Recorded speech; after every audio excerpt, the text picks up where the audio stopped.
Hello everyone, welcome back to Final Fantasy XIV, and last time we helped out with Gaius's quest line, which was another depressing one.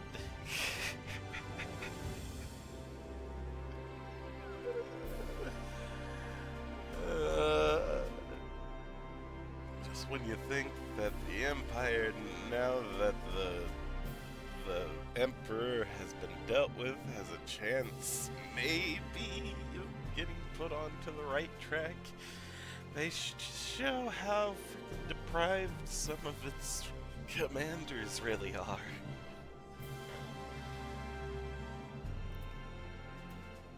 So we'll probably be dealing more with that after we're done with all of this in the first, but we'll see. We'll see. Hi. By the time you hear this,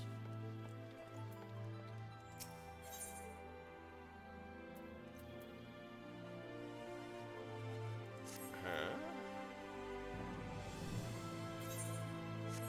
I don't know if this is part of what I need to do or not.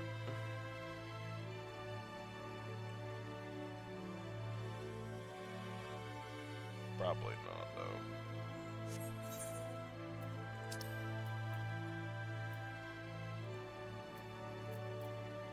Oh, I need to do the way home. I need to continue this. Oops.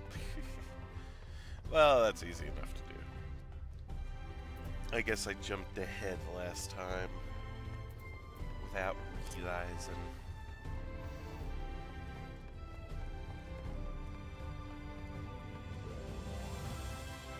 Also, I am still a little sick. I am feeling better than I have been. But if I still sound a little wonky, that's why. I have plenty of water with me though, so. Speaking of, I should be fine. Yes, travel to the source.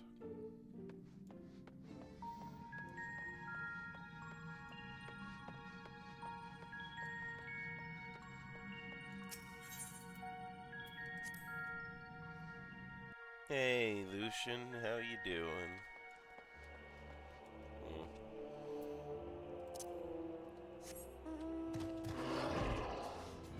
Rah. Rah? Oh. Level 45. We are way past that. There we go. We have to, like, talk to Tataru, I think?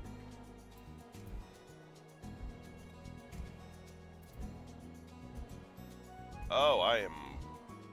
Okay, yeah, let's just... teleport, yeah.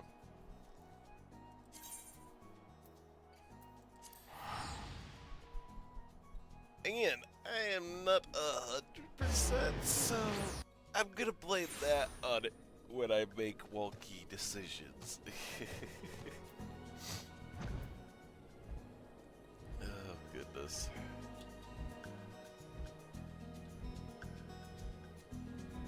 Are we talking to Kryl now? Yeah! Hey, Kryl. Long time no see. I'll take the money, please. Oh. Kryl can see the steely resolve in your eyes and suspect she knows to where duty calls. I take it you're ready to return to the first? Then I would ask that you appraise the others of recent events here in the source, namely, Xenos' return and the development of a new Ultima weapon. As for their bodies, you may assure them Master Latoya and I will continue doing what we can to keep their corporeal aether stable. Safe travel, Shint. I hope to see you and the other Scions soon. Bye. Oh, Kryl. I like all the Scions. That's why we need to get everyone back.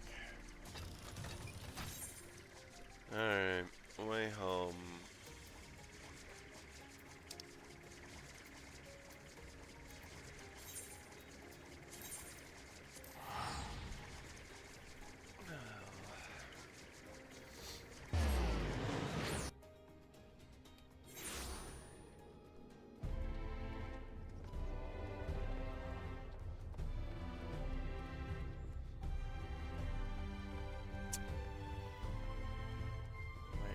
Going, Shant.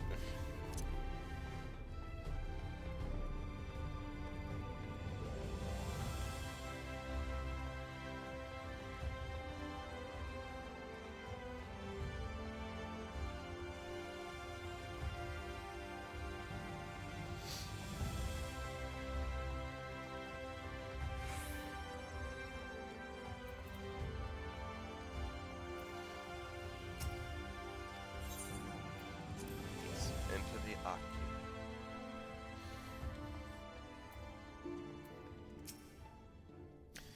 You've come at a most opportune time, my friend. I made something of a breakthrough in my research on the soul and means to return the Scions home. I trust you have been making good use of your time? Yeah.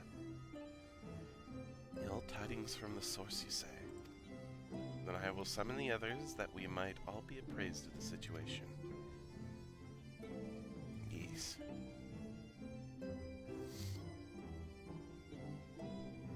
Rabble, rabble, rabble, rabble, rabble, rabble.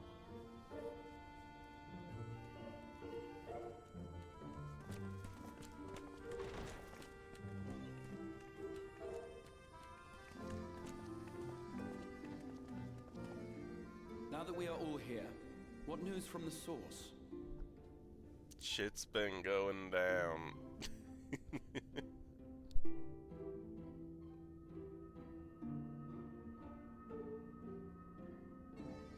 A new Ultima weapon. We must count ourselves lucky that Gaius has pledged his assistance. While this is indeed a worrying development, I think the state of the Empire as a whole greater grounds for concern. With the Emperor slain and Xenos returned, it is impossible to predict how matters will unfold in Garlemald. The Ultima weapon may be but the first of many unpleasant surprises. True.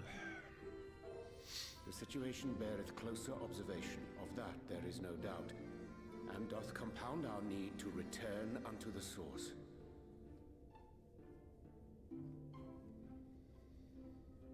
Everyone looks Then to let the us address XIV. that issue. Our long search for a means to see you safely home may well be nearing its conclusion. Thanks in large part to Urianger and Beklug's invaluable insight, we have succeeded in fashioning a vessel for the journey. Oh. Oh. We set out to create a crystalline container retaining the more useful properties of white aurosite, but without its regrettable limitations. And after a good deal of trial and error, we made one. Good. An ark for soul and mind both, that will allow your incorporeal self in its entirety to be ferried between worlds. A spirit vessel, if you will.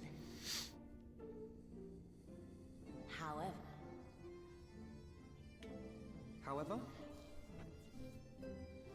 Though the vessel is possessed of the requisite qualities to hold mind and memory, it wanteth yet for a means to receive of them.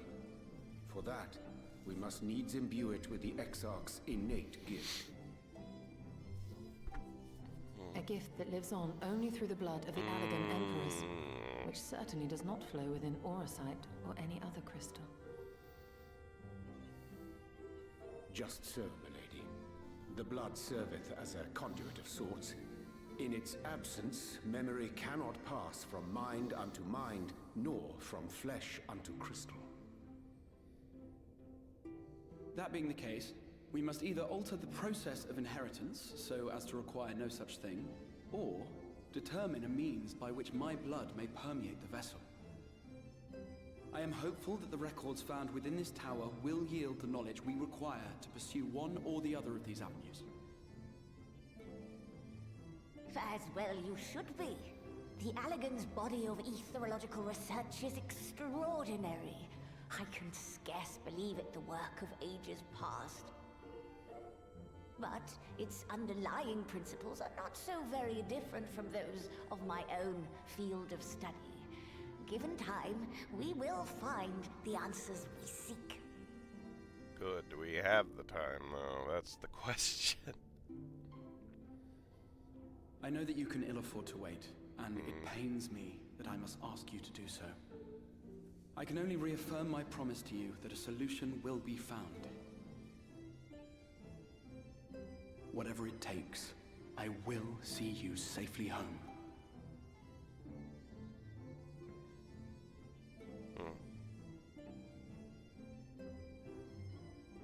My apologies.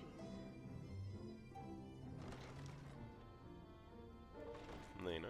I do hope you haven't come to tell us that mortal peril fast approaches. No. I had hoped to speak with the Warrior of Darkness. But there is no need to cut short your meeting on my account. I will be waiting outside.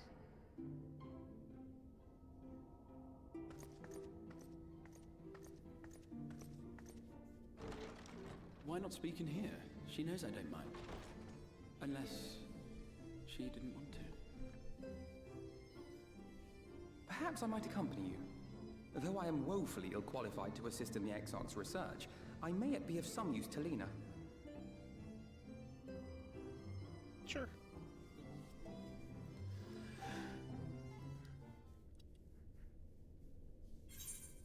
Shent and Alpha know how to help the people once again.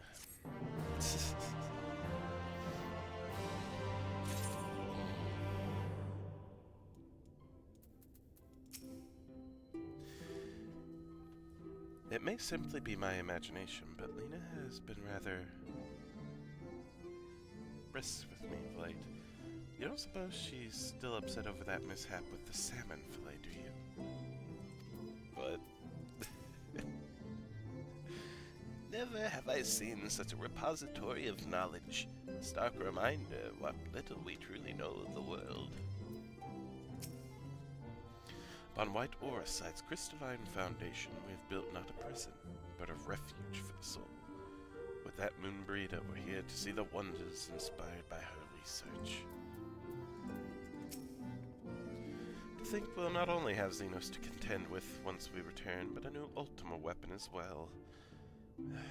Why must all of our enemies insist on returning from their graves? Don't jinx it.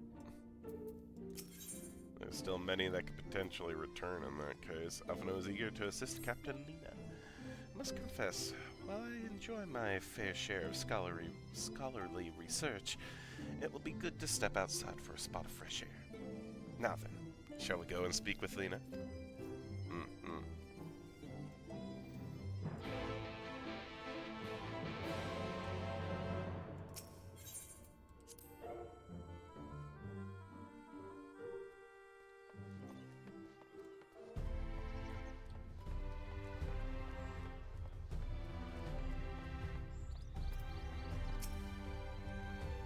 I suggest we hurry. Lena does not strike me as one who enjoys being made to wait. What's up, Lena? We have little time, so I will be brief.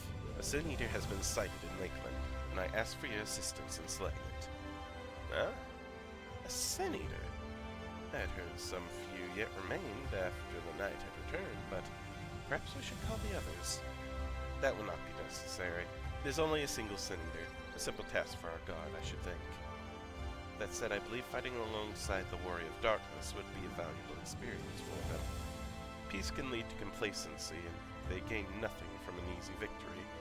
But you do not underestimate your foes, however harmless they may seem. My men would do well to learn from your example. Let's be about it, then. Excellent. Then let us make for Fort John.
senators that remain no longer have a leader to guide them, but they are no less dangerous.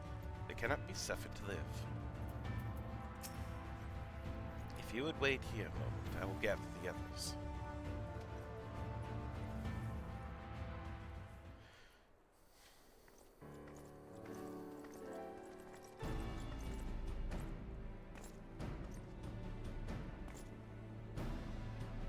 You may not remember, but you have met these soldiers once before, though only in passing. Long have they awaited the opportunity to fight at your side. I was at death's door that day after the Sin Eaters attacked. If you and yours hadn't come along, I'd have likely stepped through. I wouldn't have been alone. Your courage and selflessness is something we all aspire to. I too was there that terrible day. My friend was transformed into a Sin Eater before my very eyes, and I had no choice but to cut it down. The thought of returning to the field, of holding a blade again, it filled me with dread. But that is no way to honor her or my comrades, and so I have returned. I swear I will not let you or anyone else down from this day forward. A pleasure to meet you, sir. Truly, it seems like only yesterday I watched as you took flight astride an Amaro to go and save the Oracle. Strange to think the Yomoran soldiers we once locked blades with are now on our side, but we will do our utmost to keep the peace here in Lakeland.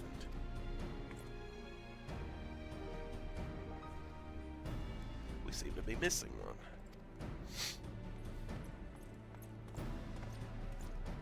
Yo. My apologies, Captain Lena.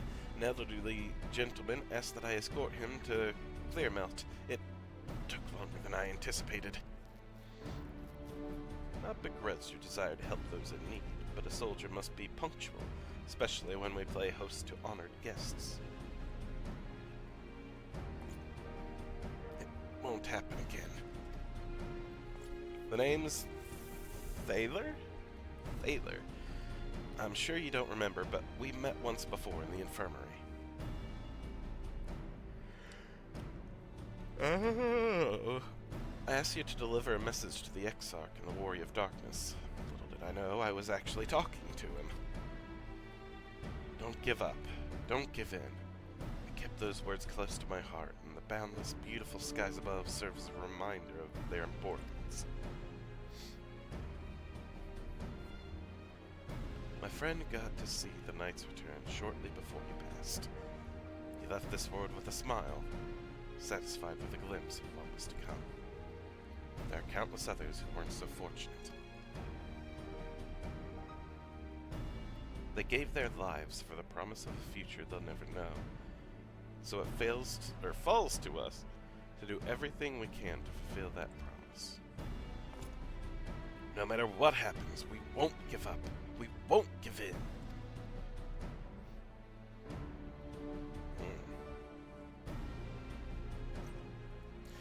Your heroism has inspired all of our guardsmen in much the same manner. Our scouts at the northern staging point have not had the pleasure of meeting you in person. Let us not keep them waiting.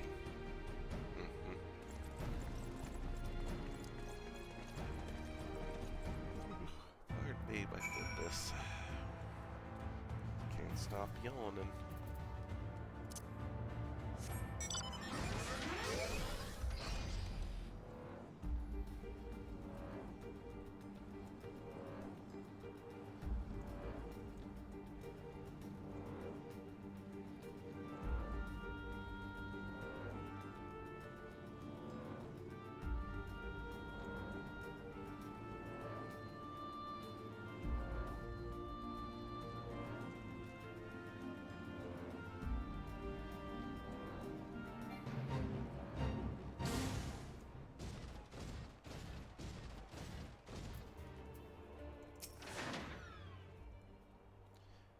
If I hadn't seen him with my own eyes, I'd have sworn it was you who killed that Sin Eater.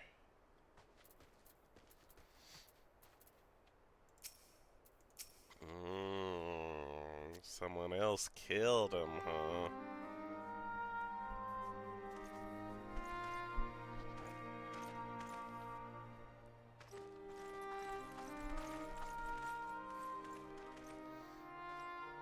Did you slay this eater? Your orders were to await the main force before engaging. No, Captain. It wasn't us, I swear it. A man came out of nowhere and cut it down before we knew what was happening. By himself? Certainly it is no light warden, but nevertheless. It's true. Felled it with a single swing of his axe, he did. I've never seen anything like it. So I says to him, who are you, the warrior of bleeding darkness? And he says, no, I'm a warrior of light. And that was it. Buggered off as quick as he came. A warrior of light? Why would someone go around calling himself that, though? It was those bastards who caused the flood. I mean, if you were going to pretend to be anyone, it'd be him, the warrior of darkness. Eh? Oh, I didn't know. It's an honor.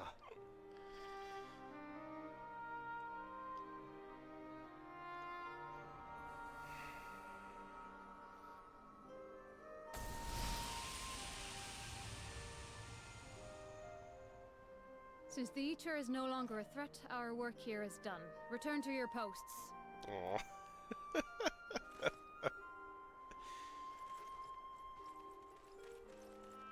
I had hoped to fight at your side today, but I'll continue to follow your example, and may we meet again. Alrighty, Thaver. I apologize for the wasted journey. It seems I overestimated the threat. As for this warrior of light, I do not know who would be brazen enough to take that mantle for his own. Whatever it may once have meant, it is forever tainted by the association with the Flood. The Exarch told me the truth of Ardbert and his comrades' deeds, and I am aware they played some part in your own triumph. But to most, they are synonymous with the calamity that befell this world. Still, if this man is minded to destroy Sin Eaters, I may forgive him his unfortunate choice of alias. But that is neither here nor there. I thank you for accompanying me. With that concluded, shall we return to the Crystarium? There is a proposal I should like to make.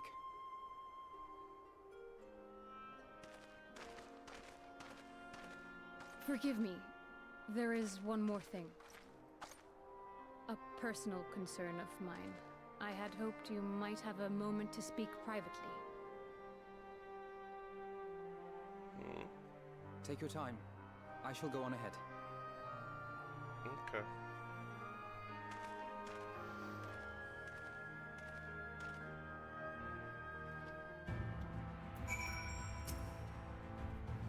Lena? I will not mince words. This matter concerns the Exarch. Figured. Though his countenance belies his age, his demeanor never has. He has seen more than any man should and grown ever more weary with time. But I see I give the wrong impression. While it is true he attempted to open a letter with a salmon fillet the other evening, we are not here because I suspect his mind is deteriorating. Nor do I believe him to be so maddeningly unconcerned by the prospect of his own death as he once was. Indeed, the opposite is true.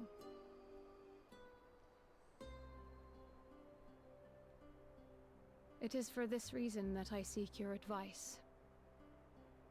Since he returned from the Tempest, the Exarch is not as he was. He seems a different man. A younger man. I know not the details of his research, but when I saw him at work recently, there was a glint in his eye that I had never seen before. He looked happy. It was as if he had peered into the future and for the first time found joy there. Though it gladdens me to see him thus, I wonder if I should not keep my distance. I fear that my presence will only anchor him to the past. Remind him of all the pain that came before. No. Bad.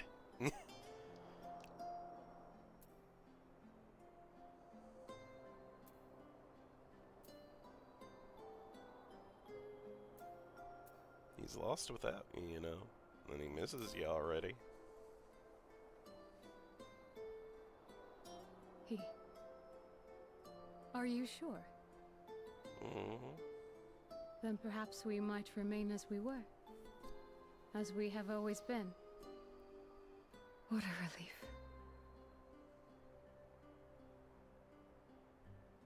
In that case, I will have to speak with him about the amount of time he is spending at work. This research is important, I know, but if he refuses to consider his own health, I will have to consider it for him. Sounds good.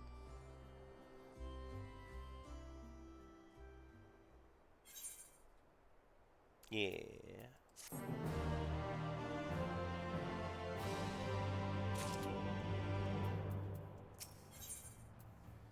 Mind at ease, Lena is ready to return to her duties. I will not keep you. You and your comrades have much to discuss. I will see the others back to their posts.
An adventurer calling themselves a warrior of light. Why would anyone tie themselves to the legacy of individuals held in such low regard in the first? Warriors of light, harbingers of the flood and all the world's woes. That this wanderer would be so boldly claim this title is most curious indeed. It is strange to think how heroes so beloved by the people can be brought so low in so short a time. Alphino tells me a warrior of light has slain the Sin Eater. Quite frankly, I'm not sure what to make of this. Ah yes, I was hoping to speak with you about... Second thought, never mind. It would be rude of me to pry. The others are quite shocked to hear of what we found in Lakeland. But now that you're here, there's a proposal I should like to make. What's up?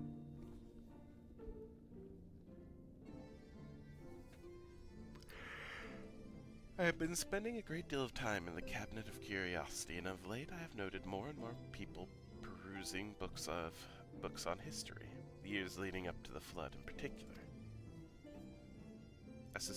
I suspect they wish to know more about the Warriors of Light. As well they should, but nearly everything I've come across describes them as sin eaters or worse. Regardless of whether or not this Warrior of Light is who they claim to be, I worry that their sudden appearance in conjuncture with this renewed interest in their predecessors may lead to growing unrest and fear. If the people of the Crystarium wished to seek the truth, I say we give it to them. I too can attest to the falsehoods found within full many of the cabinet's tomes, with nary a mention of the noble deeds of Argbert and his comrades. To be fair, they bear some responsibility for the flood, but when the tale is told again and again over the course of a century, I'm not surprised to see their roles distorted and them painted as villains. Were it not for the records stored within the Crystal Tower, I would have had no reason to question the narrative. Fortunately, that knowledge was of no use. When I arrived here in the first, their reputation had already been irreparably tarnished. That said, there still remained those who worked tirelessly to defend their good name in those early days following the flood. Considering all the good they had done, I find it a wonder they needed defending at all. They brought to justice the man who misused my knowledge to bring about the fall of Vobert. That such heroes could be spoken of in the same breath as sin eaters is absurd. Under normal circumstances, I would agree, but as time passed, those who knew firsthand of their deeds dwindled. In the end, only one truth remained, that they were the cause of the flood. With the world on the brink of oblivion, it was all too easy for the Warriors of Light to become villains deserving only of resentment and hate. At that point, the truth mattered little. It would not change their lot. Thanks to all of you, however, their lot has changed, and now they may heed the long-forgotten truth. You claimed it was Ardbert who helped you overcome Emmett Selk, correct? Such a revelation would do well to sway the hearts of those who know him only as a villain. I have shared this with a select few, but one and all must be told of his sacrifice. To that end, I say we proceed with Alphino's plan. We call together the people of the Crystarium and recount to them the true tale of the Warriors of Light and the flood that followed in their wake.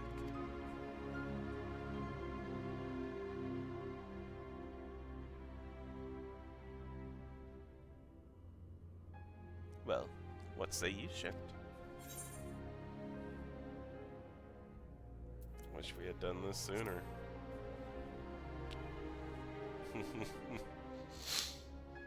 In hindsight, I agree. But better late than never, no? Exarch, might I ask you to continue working with Beckthug and on our means of returning home? The rest of us will see gathering the people of the Crystarium in the XIV. We have to reach out to anyone and everyone who might be willing to lend an ear. With any luck, word will spread and more will accompany them.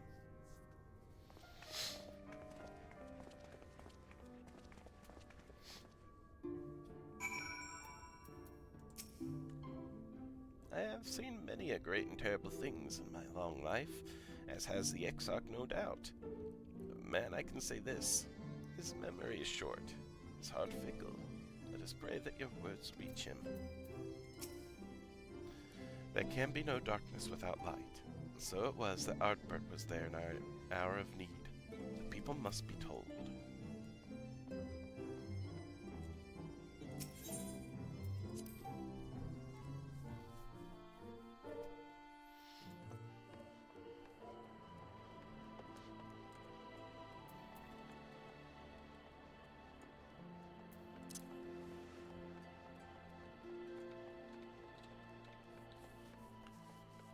Start from the south and work our way north.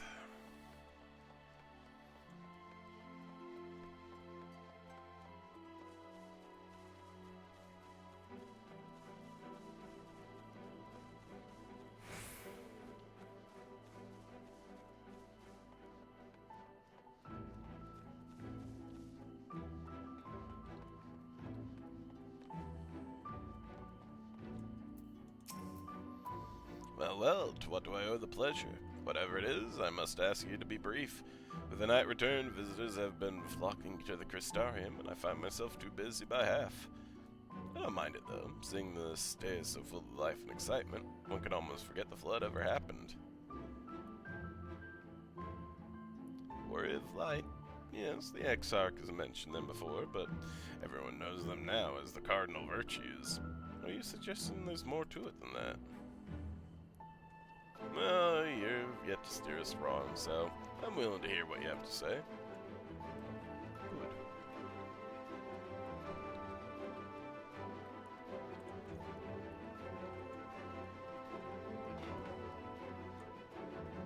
Bragi. Come to browse wares in the market, have you? Well, I can guarantee you'll have no trouble finding what you need. Whatever it may be, under Yulmore's new leadership, trade has never been more prosperous. Word is that fellow from Dale to Stoneworks has taken over as mayor. Did he really? That water business is booming the way it is. I imagine it won't be long before all of Northland reaps the benefits. But you've not come to talk about the market. Something on your mind? I see. The Exarch did mention they had something to do with your returning the night to Northland. Alright, consider my interest piqued.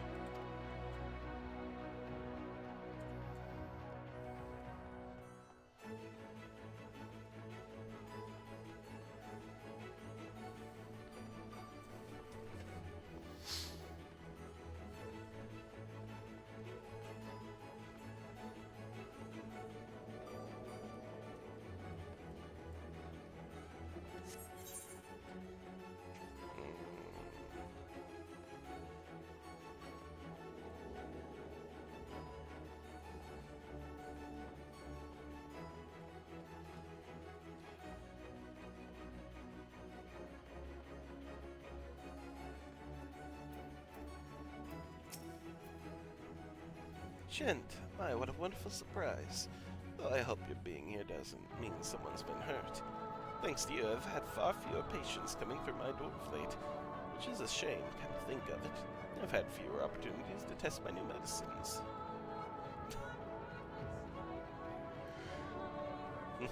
I jest, of course.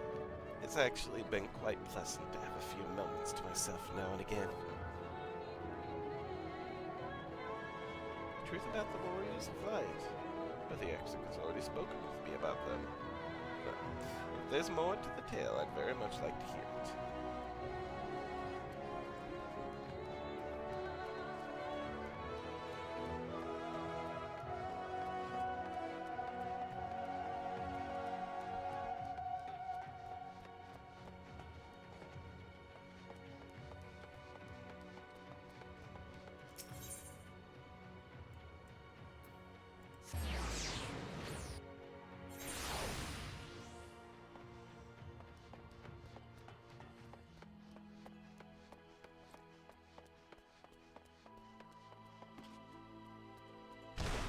Ow.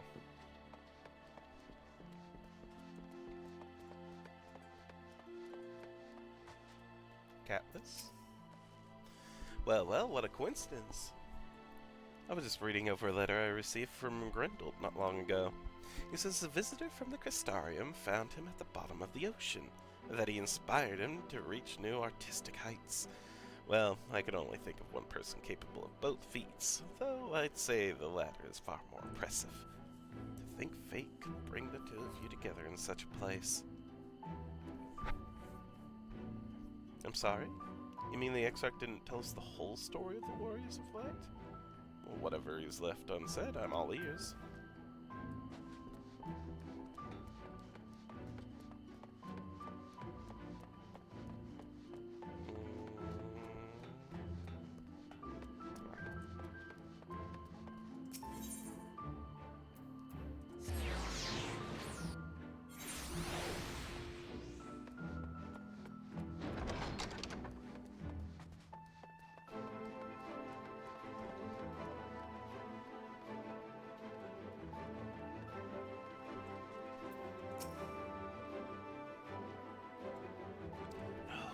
This can't be. Surely there is at least one book here that does not cast the warriors of light and their deeds in such a negative light.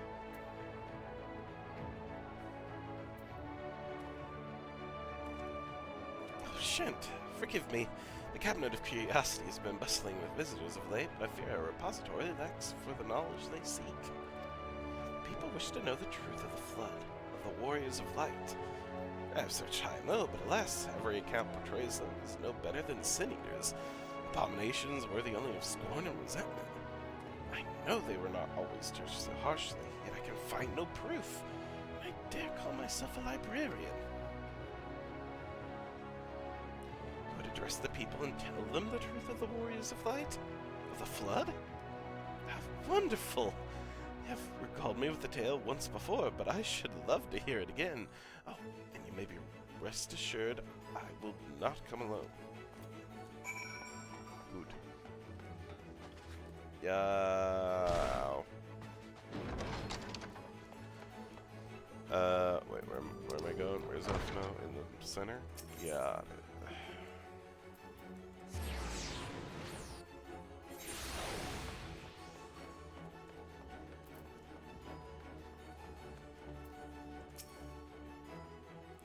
Those I spoke with at the orchard and the rookery were quite keen to hear what we had to say. For as much hope as they have for the future, the scars of the past weigh heavy on them still. It is good to see the people of the Crystarium so eager to learn the truth. In this newfound knowledge of the past, they will at least be able to look to the future with eyes unclouded. There you are. Between the four of us, I dare say we've swept the Crystarium from top to bottom. Now we need but wait for the people to gather. Oh boy! How could this go wrong?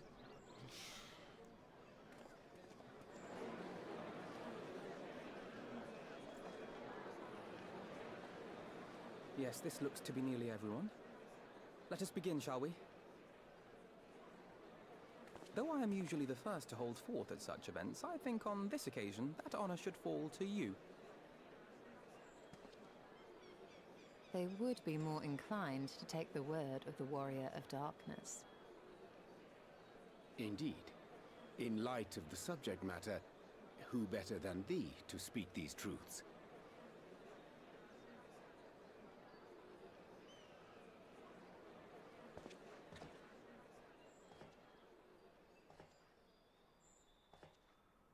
It's a lot of people.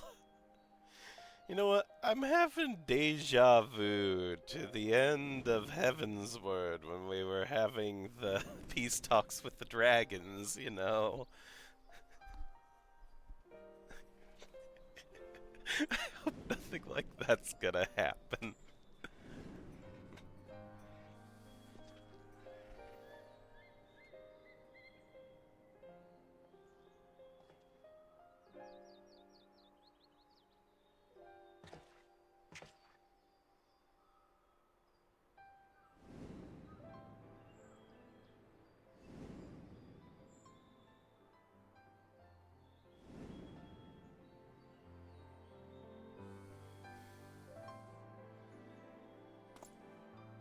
Wicked White?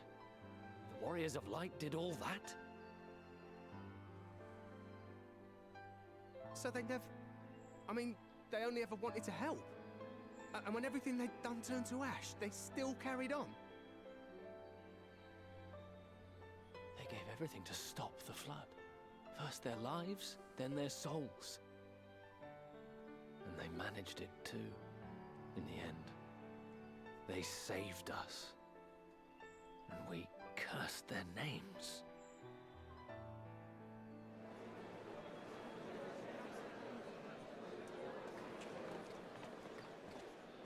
This should go a long way towards clearing the air.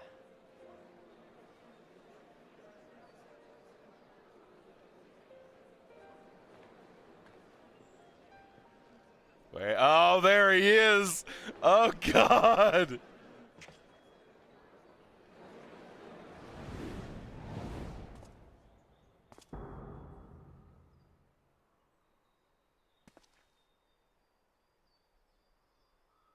Impossible.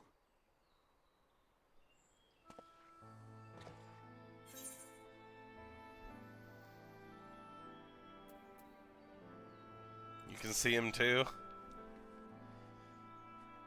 I definitely see something.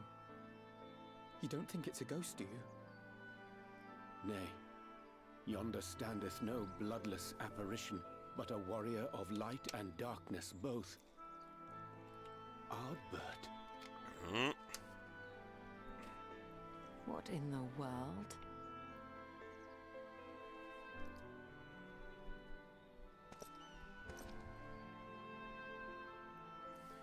It's you! The one who slew the Eater!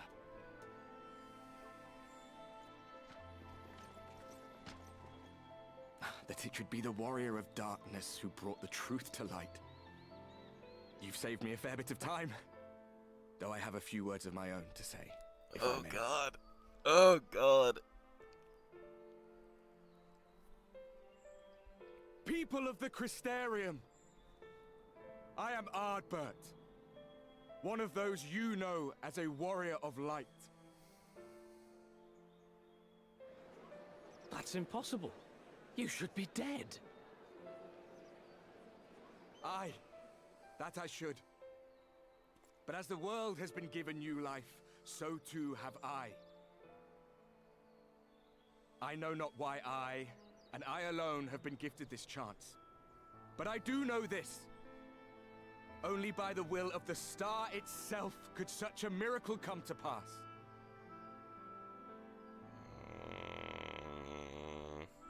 The hero who stands before you now, the warrior of darkness, is not of this world.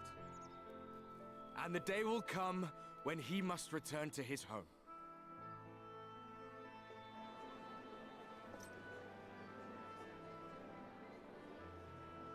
But this land is our home.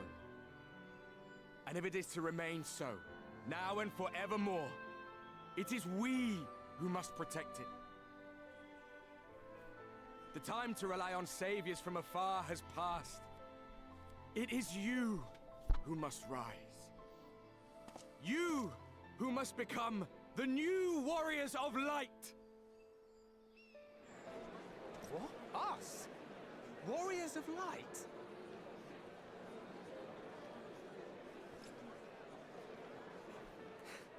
None of us were born heroes, my friend. I was only ever a man with a thirst for adventure. But wherever my journeys took me, I was invariably confronted with the same choice. To lend what aid I could to those in need, or not.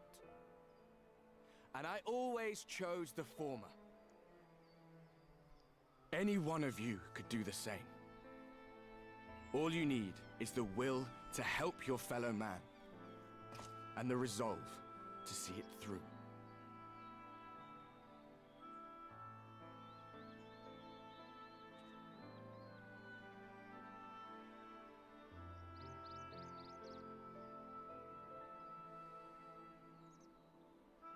From thine own lips did we learn of Ardbert's fate, and by thy countenance I gather thou art not inclined to recant thy testimony. Yet whosoever this man may be, his words hold truth and resonate with the citizenry besides. For us to voice our doubts here and now would serve but to sow disquiet. 'Twere better we retired under the ocular and there discuss this matter in private. Go. I will stay here and watch.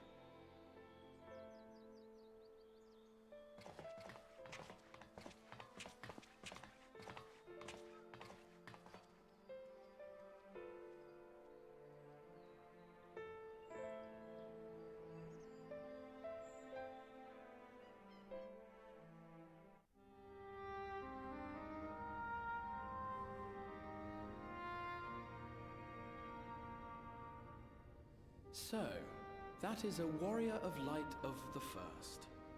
I don't believe it. Ossian trickery. I've not had the pleasure of making his acquaintance, but as you all seem to be in agreement, I gather this is no simple case of mistaken identity.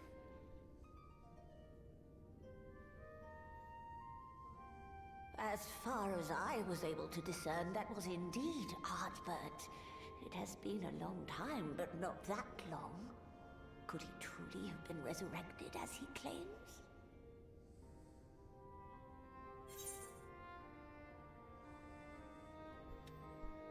No. Absolutely not. Oh shoot, the look in my eyes! Trust his very soul unto thee. I see no reason to question thy judgment. I'm pissed! To my eyes, your ether burns as brightly as the day you slew Emmett Selk. That is proof that he is with you still.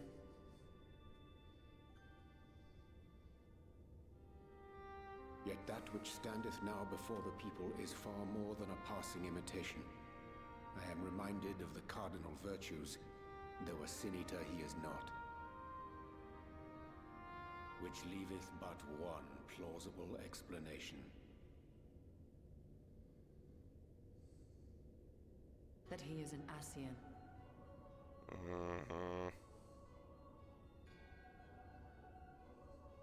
Given their fondness for posthumous possession, I would have to agree. From what I understand, the Warriors of Light were laid to rest in Yulmore by those whom they had aided in life. At the time, some few still remembered them as heroes. Needless to say, 4 of them were subsequently exhumed to serve as the Virtues. And if one knew where to look, Ardbert too would not have been difficult to find.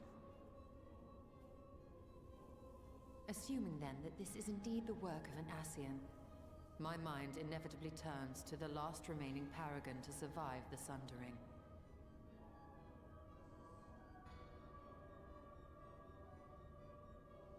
Elidibus.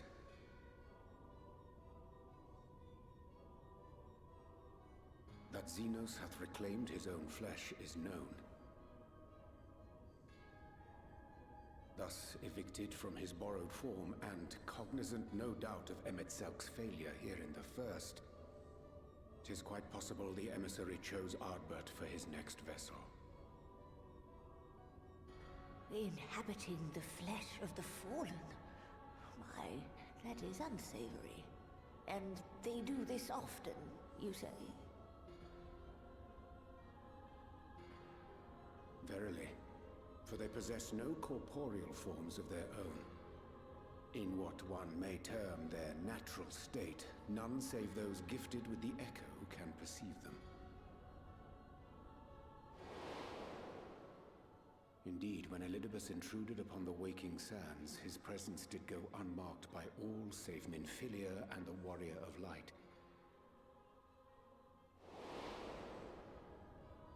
On that occasion, I myself remained ignorant of his coming until after his departure. It was only at a later juncture, when he deigned to appear before me in borrowed flesh, that I was finally able to take the measure of him. In such puppetry do the Ascians engage when they seek to influence the course of history. And they have gained much by it. Emmett Selk single-handedly built the Garlean Empire in this manner, while La Hebrea came close to conquering Eorzea, having taken possession of Thancred's living body. Yet it must needs be noted that the Ascians cannot avail themselves of all mortal vessels. For were they able to do so, none would serve as a better pawn than our own redoubtable champion. Mayhap the blessing of light shieldeth Hydaelyn's chosen from Ascian influence. Or mayhap other forces are at work. We cannot say for certain.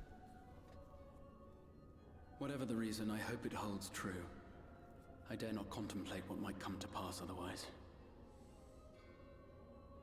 Is it not peculiar, then, that Ardbert's mortal remains should be susceptible, given that he was once a warrior of light? Or did the final departure of his soul make it possible, perhaps?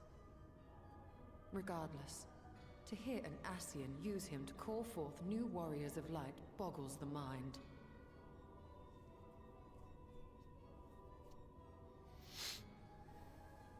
Elidibus hath ever been an enigma, his ostensible purpose being to preserve the balance between light and dark.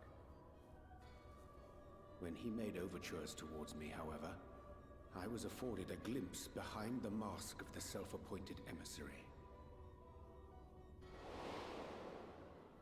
I shall not defend mine actions, undertaken in pursuit of a better understanding of our foe as either wise or prudent.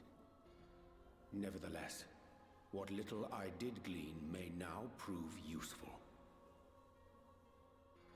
Elidibus possesseth a subtle mind, practiced in the art of manipulation. That he coaxed this star's most valiant heroes as far as the source with naught save half-truths is no trifling feat. And now I believe he doth employ his skills once more to some as yet unknown end. Though naught is certain, should my suspicions prove true, we shall have need of all our wits if we are to uncover and thereafter thwart his plot. Agreed. 'Tis plain that simply speaking out against him will not avail us. At best, it would only serve to confuse the people. Well, we have arguably all the wittiest people in our group here, so... reputation once more, nor yours by association.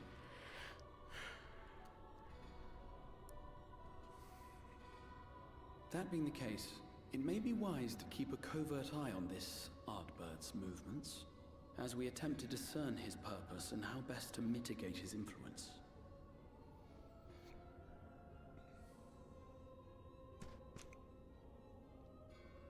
His performance appears to have concluded. What now? Go back out and follow him?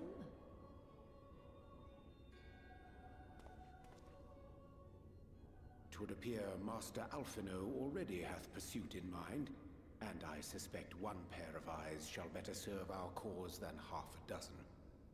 Let the rest of us maintain an inconspicuous distance, for the present at least. Yeah, I'm not worried about Alphino at all in this case. Oh my god.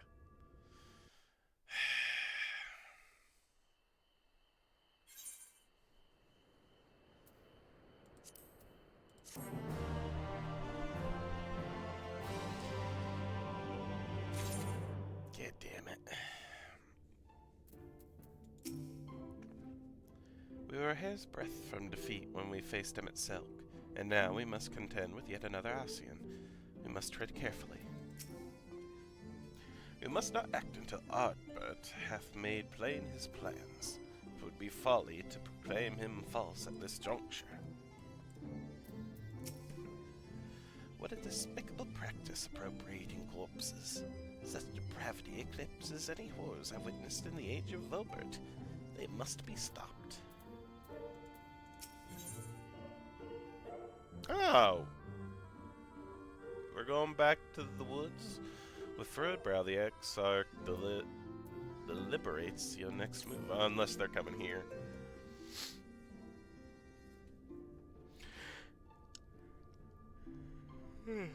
Pardon me. You did well to dispel the falsehood surrounding the Warriors of Light and their actions prior to the Flood. Though I must say the reappearance of Ardbert, or rather, one who would appropriate his identity, was a rather curious development. He is an impostor, that there is no doubt, but to the masses he will appear as a hero returned from the grave. After the Warriors of Light were laid to rest in Yulmore, the people prayed fervently for the gods to deliver them from their plight, prayed that these fallen heroes be born again for their sacrifices. What bitter irony. I, for one, would like to know why Ardbert urged the people to become warriors of light themselves. Ere we take action, we must needs ascertain his intent. Let us pray that Master Alphino return soon with that most essential knowledge. For now, I think it best to appraise Thancred and Rin of our efforts. When we do confront Ardbert, we shall no doubt have need of their strength. Agreed. I think it prudent we all take measures to prepare for what's to come. Beckluke and I will continue our research into how we might improve the spirit vessel, that it might one day carry you home.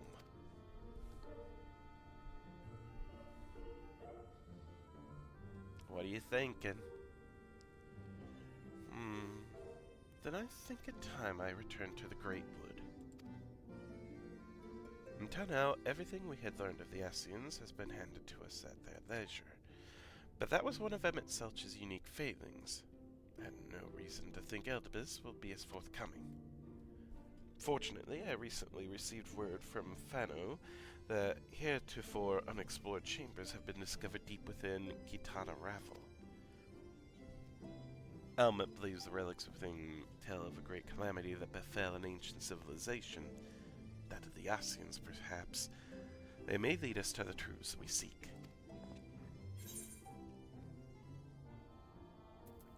Would you care for company?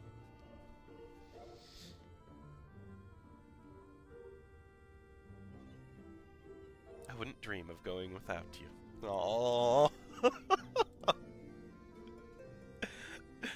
When you're ready, make for Fano. Albert and her sisters will be expecting us. Then let us be about our tasks. Pray give my regards to the V's?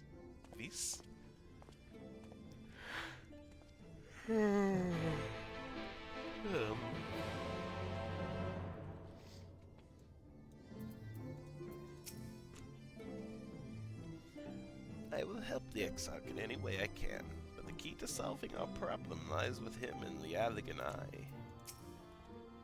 Though I would like to join you in untangling the Asian's machinations, I think it best I stay here and devote my energies to finding a way to deliver the Scions back into the Source. I agree. We got this. Thank you, though.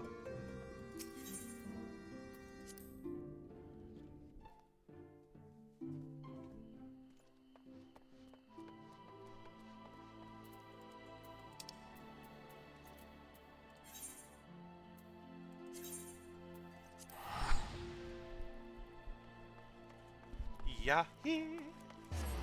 Are you ready for some yahis? Oh shoot, no yahis. Never mind. I was wrong. I gave a false yahi. Seeing eye to eye.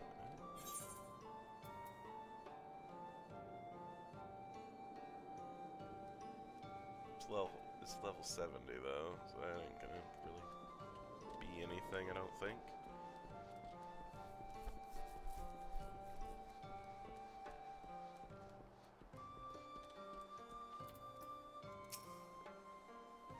The Allies of Ronka. My, it feels as if an age has passed since you last graced us with your presence.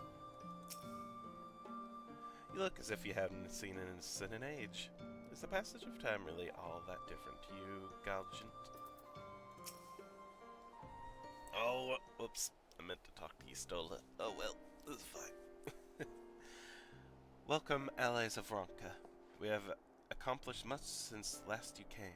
With the Light Warden ended and its minions dispersed, we have at last reclaimed our hunting grounds near Raktika Falls. It was there that we discovered more ruins. Although we ran afoul of no traps while exploring its halls, we determined that the innermost chambers were warded by magic. We all were in agreement before any investigation could proceed, you should be summoned. We're grateful you did. From what you have told me, I strongly suspect that the wisdom my comrades and I seek can be found within. This wisdom could prove invaluable, and we may soon face a foe whose greatest asset is our ignorance. I see. Then it is good that you have come, for Ronka was once home to the greatest of weapons, knowledge and understanding. It is our duty to ensure you and yours do not want for either. That said, we must proceed with caution. To have reached the innermost chamber unmolested suggests a most formidable deterrent yet lies within. Come now, surely any threat sleeping within the ruins pale in comparison to those we have faced thus far. This is not a game, sister. You should not be so eager to run headlong into danger. That's Burke. Oh? And who was it pining for the return of our allies that we might venture into the ruins, clutching her staff at night, wishing it were... You promised not to tell! I suggest we be going. Get back here! Oh my. Remind me, exactly how old are you and your sisters? On second thought, perhaps it's for the better, I do not know. Pray forgive their overzealous nature.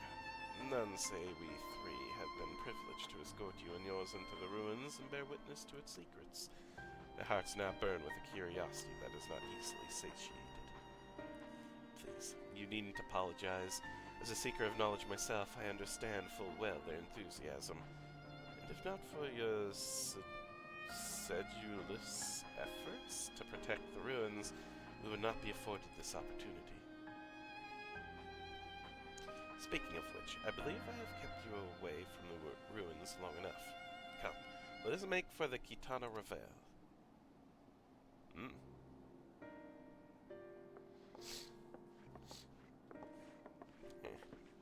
Sorry, give me just a moment.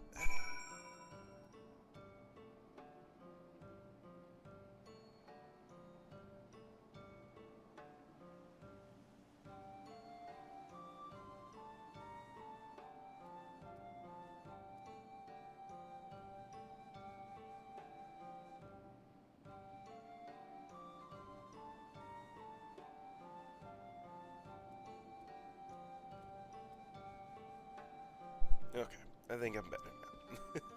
Sorry.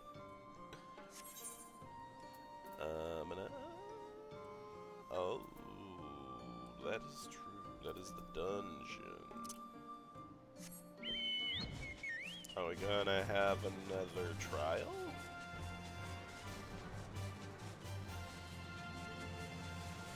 Or hard mode dungeon? Nah, I'm kidding. No such thing. Oh. Crap. No. No.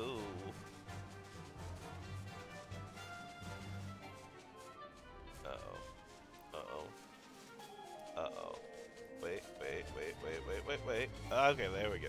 We're good. We found a way. Oh no, it's not a trial. Okay. It's just, a thing. There it is! Even Emmett Silk was taken aback to find a mural illustrating the final days in these ruins. What other surprises do you suppose yet lie within? Feel oddly ill-equipped to venture inside, but with you here, I'm sure things will work out. Ready when you are. It is most strange for these halls to be left unguarded. Have care when breaking the seal on the chamber door. Danger surely awaits us on the other side. It is recommended that you set aside sufficient time to view these scenes in their entirety. Oh, I've got time. Proceed. Alright, here we go. Yahi.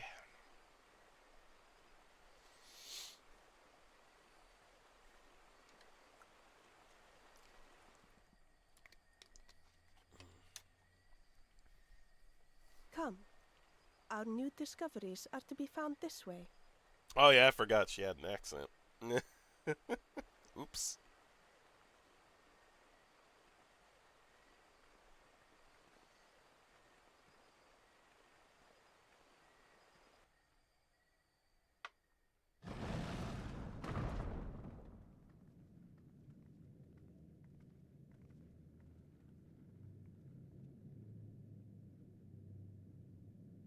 The people of Ronka are known to have venerated animals, but these features do not match those of any indigenous species.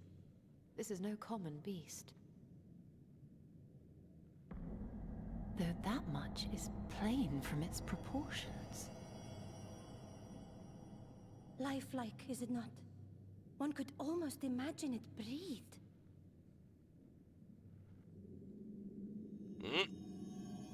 No.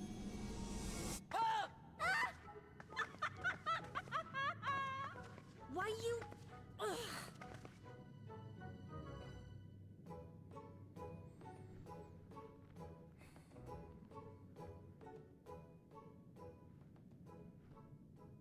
This owl, by contrast, seems no different from the others we've seen.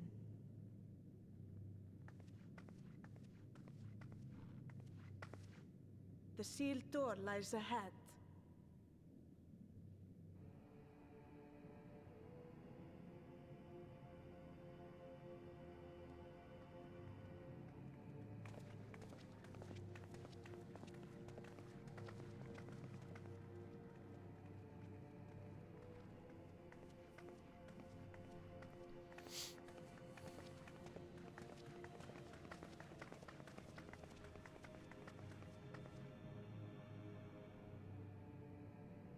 As you see, one statue is missing. I expect we are meant to replace it as before.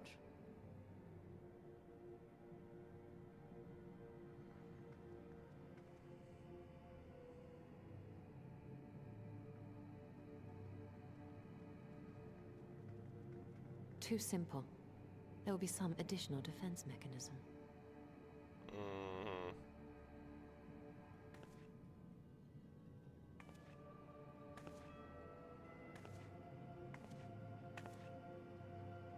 Just a moment. There are words carved into the stone.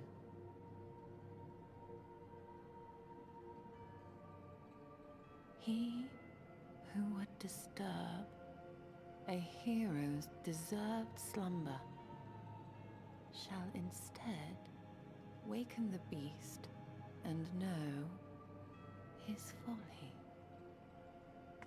Wait! Don't! Well, here we go. What? But I only... What is happening? You awaken the beast. Oh God, it's ugly. Oh no! Oh no! It lives! It does. Why am I not surprised? Prepare yourselves.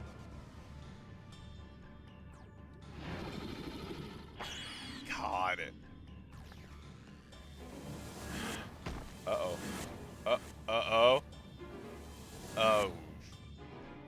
Well, that's unfortunate. Where am I?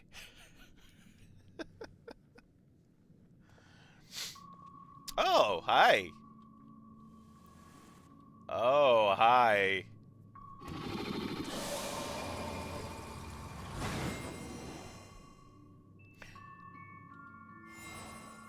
Oh, they got turned into trading cards. Why them and not me?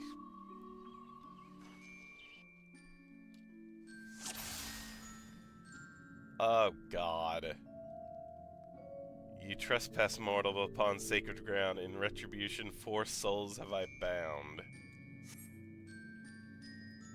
Yet the heroes proven learned and wise, a comrade's soul shall be their prize. Oh, God damn it. If you would see theirs set free, answer me these riddles 3! No! I don't want riddles! Deft of paw, with kin do I vie. Thou sought a betterment of the whole. Just what?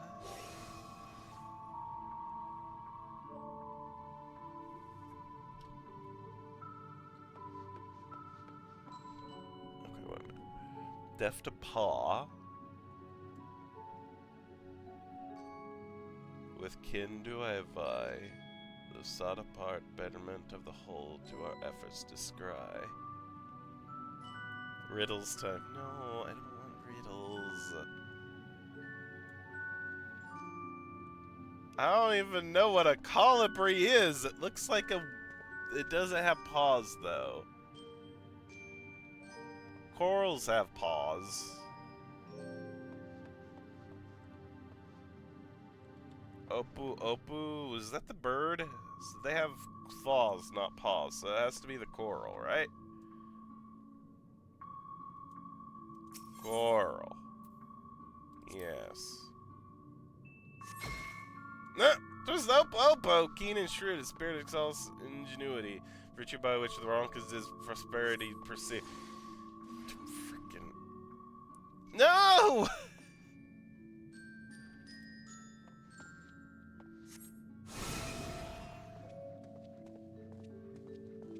Fearsome Fang, I travel with packs. Together we find harmony and thus for peace our lands does not lack. What am I?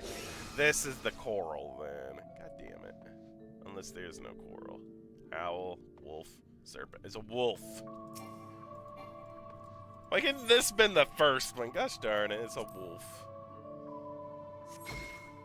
Indeed, 'twas the spirit of the wolf their doctrines praise, that they would know peace and harmony to the end of their days. Rill's answer you did discern, and thus to you a soul returned. On my belly do I call by my strength, does prosperity reign within our hull? What am I? Snake?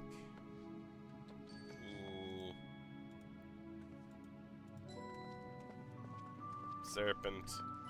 It's a serpent. God dang it! I didn't realize the Opu was a monkey. It looks like it has a beak! That looks like a beak!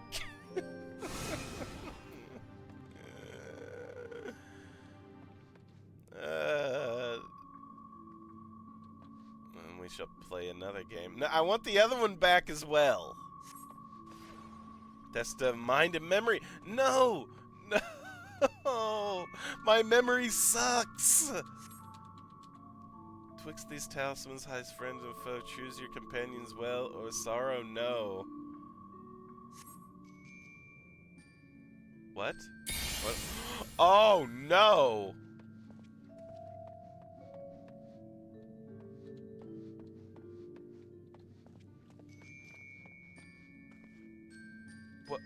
What am I supposed to do?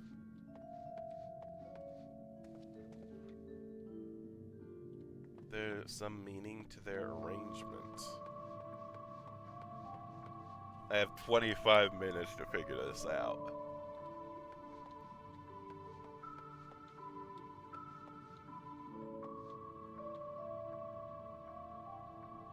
I'm looking for any kind of differences in the cards. Do I have anything to say? No. We must choose carefully. Do we, Almit?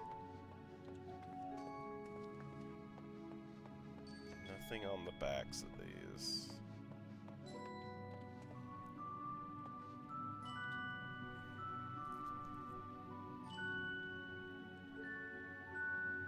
Of mind and memory.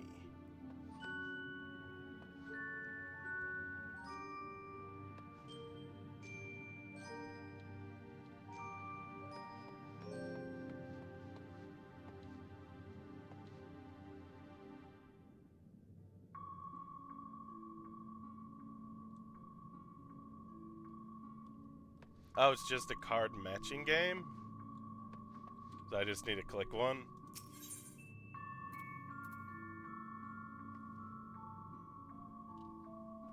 Okay. Okay.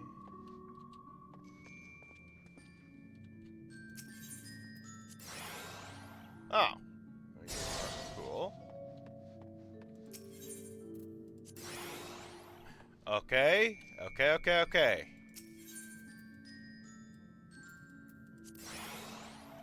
Okay, this is fine. This is fine. We're good. Wonderful. Okay. Basic. Cool. Good. Wonderful. I am happy. You stole it. Get back on the party. Okay. Well, you know what? I'm gonna do what I know won't cause issues. Yep. Fine with that. Not gonna summon anything weird.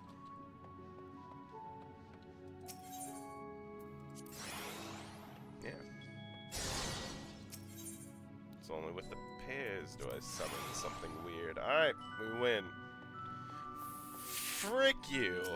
Okay, so would it have been harder then if I only had one person that I was trying to find? Your commons are assembled together at last. Yeah! Yet still there remains one trial to pass. Crap, here we go. If you would glean the knowledge enshrined in this earth, I would first take the measure of your worth. Bring it on. I thought it was like literally a memory game, like I was supposed to see if there was differences in the cards. One worthy of she who the Ronkins extolled must be strong of mind, body, and soul.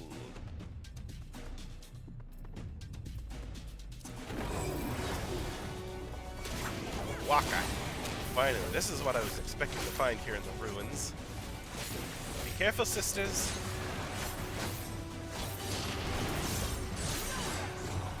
Hold nothing back. Failure of this test does not appear to be. Quickly fan out before it strikes.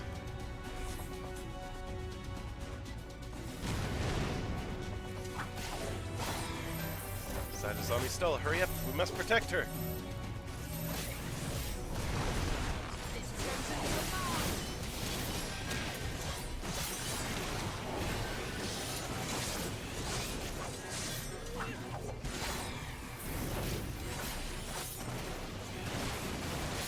Victory off beg sacrifice. You will pay the price.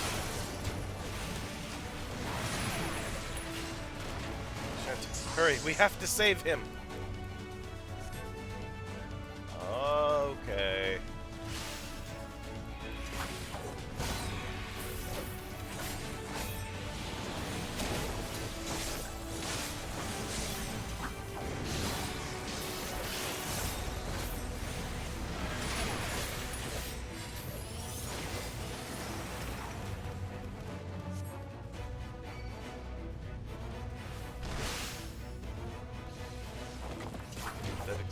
One and all, the weak shall not be suffered to disgrace this sacred hall.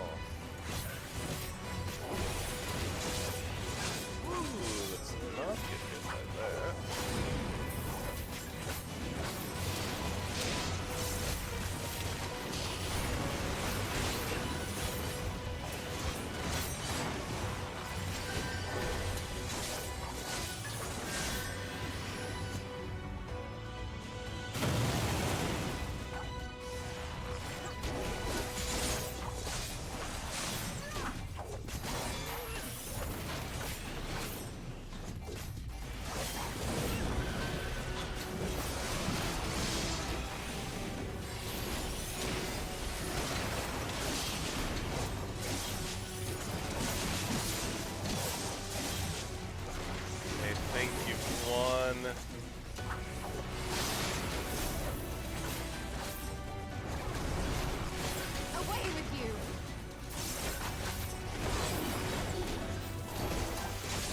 Poison. Come, gather around me.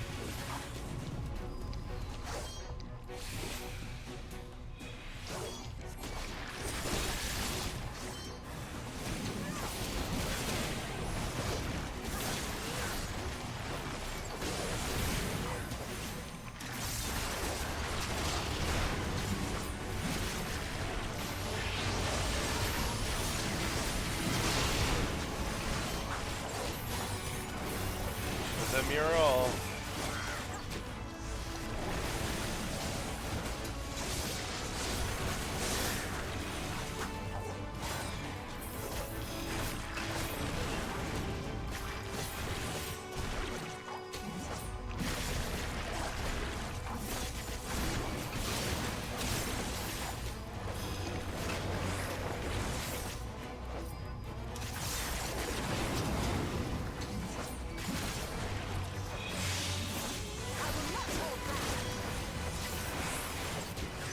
Hero, the trial is complete, that way is open, and thus I concede defeat. Wonderful. Da da da da da da da. Not wholly. Oh, well, I was not expecting her to talk. Not wholly unexpected, but exhausting nonetheless. Okay. I think the monster just eats the purple sister, even if you did really well on the riddles. Okay.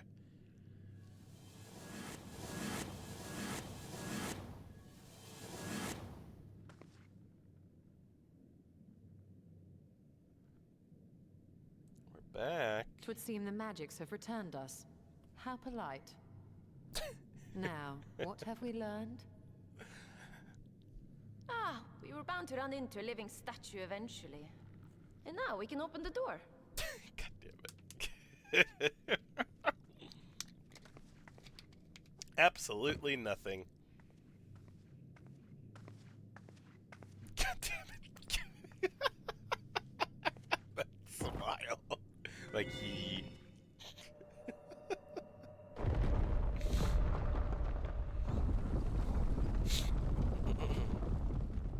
He who would disturb a hero's deserved slumber.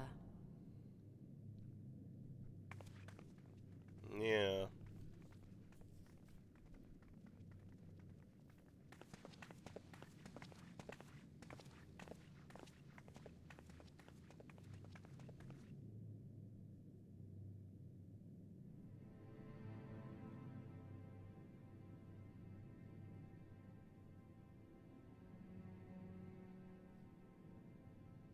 A tomb, just as I thought. Befitting a hero.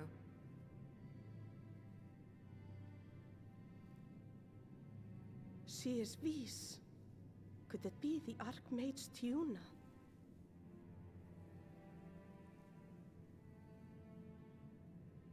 A legendary hero of Ronka, as you surmised.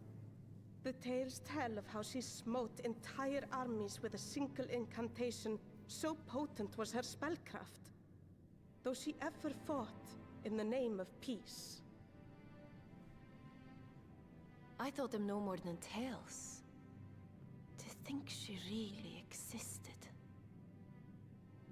Well, I for one always believed.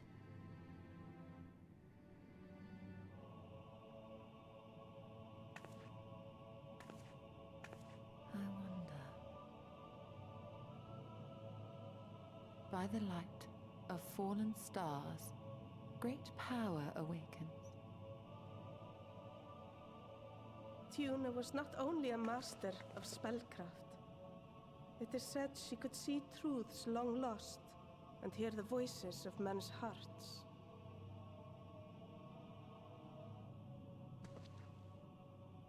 The echo? Naught less than the echo. Mm-hmm. In which case, none of this is mere coincidence.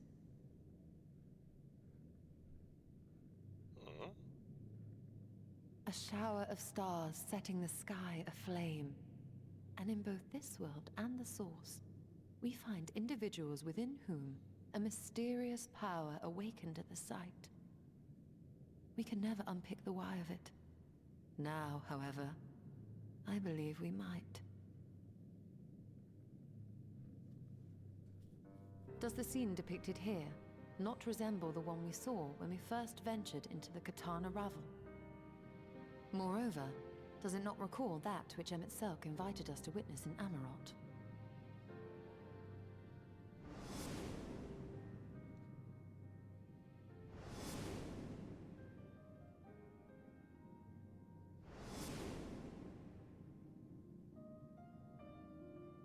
The final days. If, as the XIV's research suggests, soul and mind share a fragile yet profound bond, might it not be possible for an event to leave such a deep imprint upon the soul that it could be perceived eons later, given a suitable trigger? The echo defies explanation by conventional etherological theory, or shall we say modern etherological theory. But if it is a power that once belonged to the ancients, to souls yet undivided,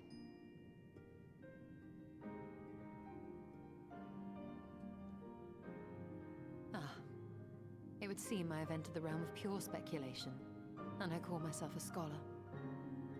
I shall refrain from making any further wild claims until such time as I have evidence.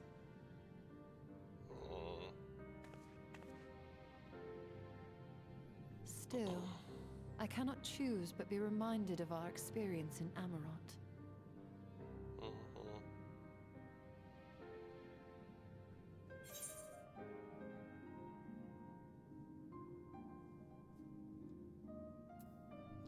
Recall Emmett Selk's dying request. Remember us.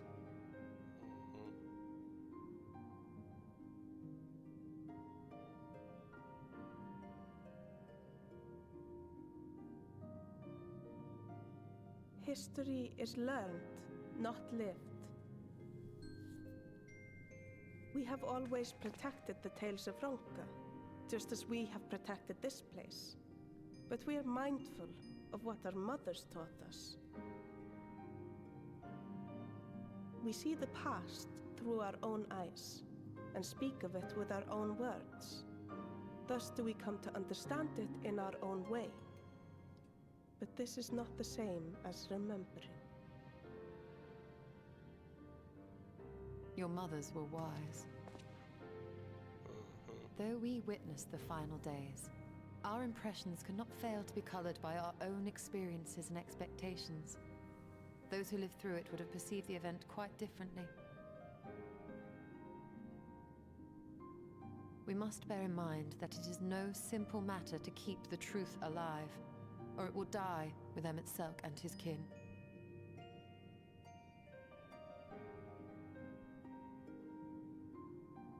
But we have disturbed Tuna long enough. Fanau will serve similarly well as a venue for our contemplations.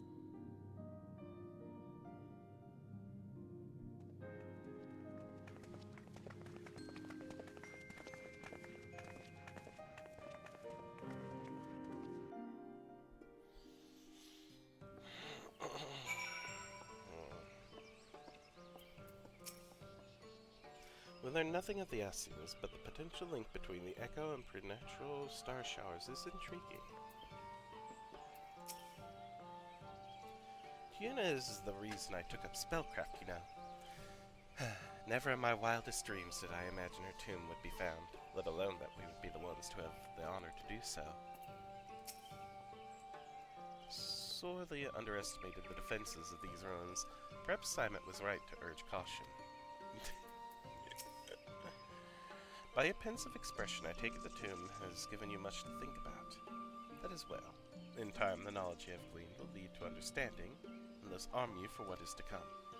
Before you leave, however, I would speak again of the teachings of our forebears, of histories learned, not lived. The legend of Tiuna and her exploits have been told countless times over the centuries, yet as it is handed from one generation to the next, the story changes. With each telling of the tale, there are flourishes, details changed or lost. We can never truly know how she lived, and we were not there to see it. But we are here now to bear witness to your life. We have seen the change you have wrought, the echoes that will endure long after you are gone. And though it too will change in time, I swear to you, we shall do our best to preserve your story. Aww. Thank you. I hope you'll forgive me if I don't make an oath of my own, but I think it goes without saying we could never misspeak of your heroism. Perish the thought. So long as we are here, there are none among the V's who will not know of all you have done for Northland. We are not deserving of such reverence, but we are grateful all the same. You can be certain we will have our own tales to tell, the great guardians of Raktika and the ruins of Ronka. I pray you safe travels, then. As ever, we shall await your return with open arms.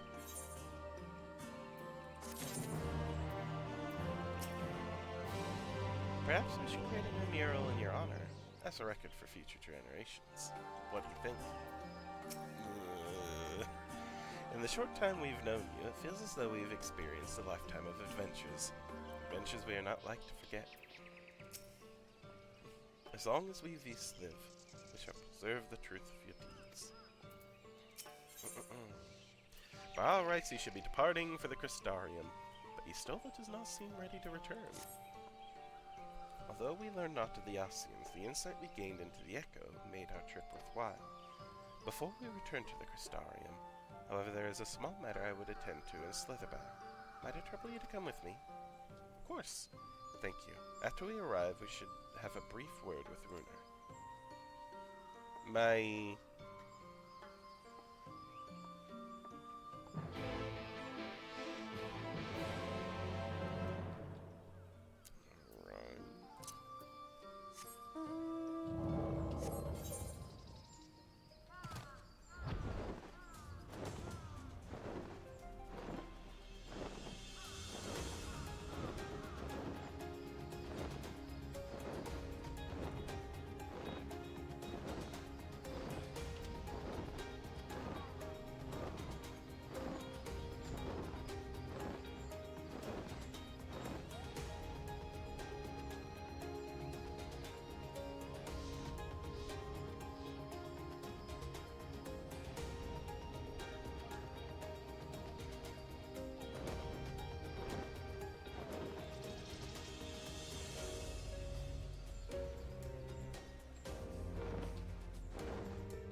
appears to be in characteristically high spirits. Hey, Runa. Shent, it is so good to see you. You've arrived at a most opportune time. I was preparing a pot of my famous stew. Come, I will ready a place for you. I'm sorry, Runa, but we haven't the... Please, I insist. It will only take a minute.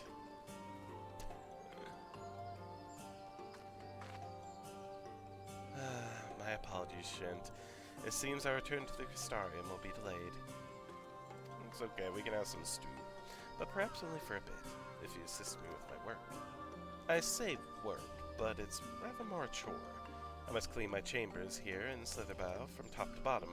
If you'll be so kind as to go and fetch a broom from Asgare, we might finish before Runa is done cooking. Sure, where's Asgare?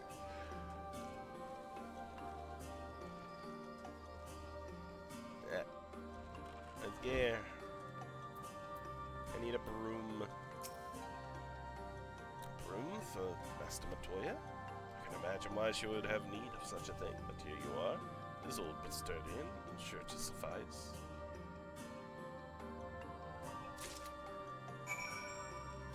A well-worn broom.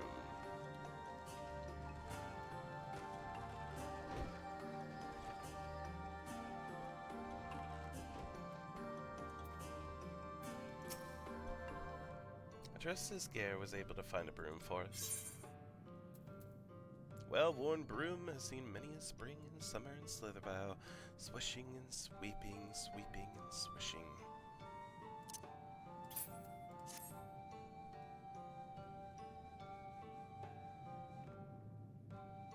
Well-worn. Good. This will prove difficult otherwise. Though I must say, I think I did rather well for not having a broom thus far. What are you talking about? What are you talking about? Yes, well, you weren't buried beneath a veritable avalanche of books when you entered, were you? Right. Anyway, it's time I finished cleaning with the help of that broom.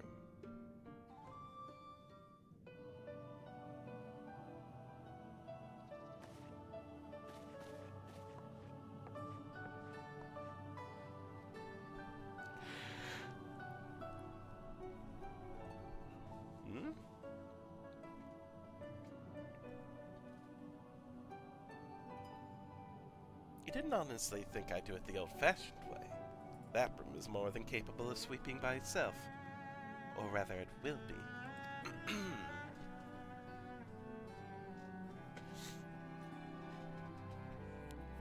Time to rise, to swish and sweep, a tidy chamber you must keep. To this task you shall be bound, until no dust is to be found.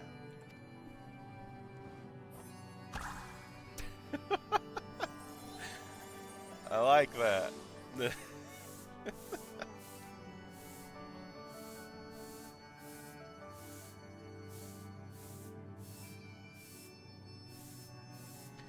In this one particular respect, I've no objections to following in Master Matoya's footsteps.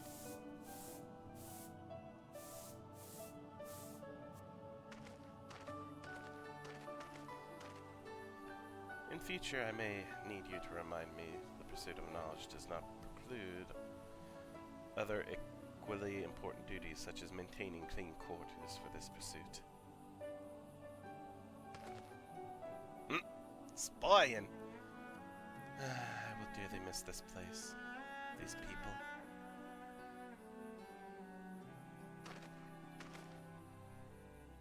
Oh, buddy.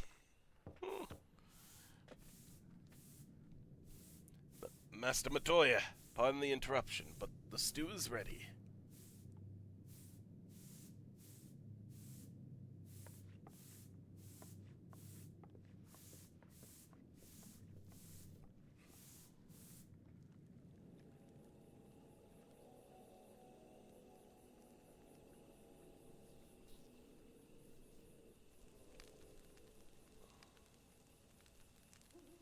Something troubling you? You've been rather quiet. No. Everything is fine. I assure you. It has been a long day, is all. I see.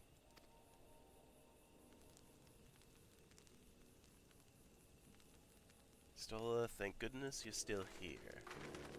Oh. Yo, oh. Everybody here? Alphino, I thought you were following Artbert. I was, though I'm sad to say I lost track of him shortly after entering these woods.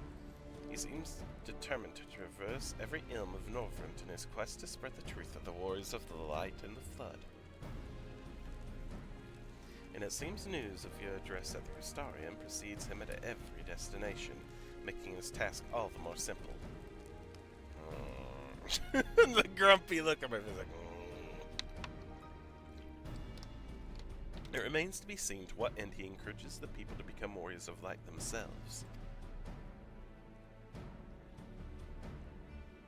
But there is no denying that his words have struck a chord with many. Well, we're all agreed that this is just another Asian ploy, yes. They've commandeered corpses before and to no good end. I see no reason to think this time is any different, especially when it's that of a fallen warrior of light. I doubt we'll learn more if we remain a step behind. His next destination is in all likelihood Slitherbow. Others say, are you certain you should be here? If you're concerned about Halric and the others, you needn't be. The treatment is going well, but progress is slow and exhausting. For all of us. The best thing I can do now is let them rest. So, I believe we were about to discuss how to arrange a meeting with our would-be Warrior of Light. Before visiting any town or villages, Artbert would hunt down and slay a nearby sin eater to earn the locals' trust. My best chances of getting ahead of him is to find one before he does. Thankfully, Thancred and Rin are returned from the empty and have taken up the search. Rin believeth one may lurk beneath the boughs of woven oak. And that is where we shall start our search.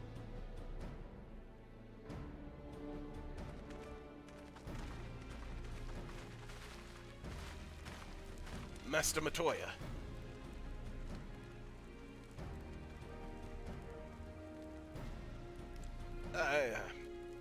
A warm bowl of stew will be awaiting your return. I look forward to it.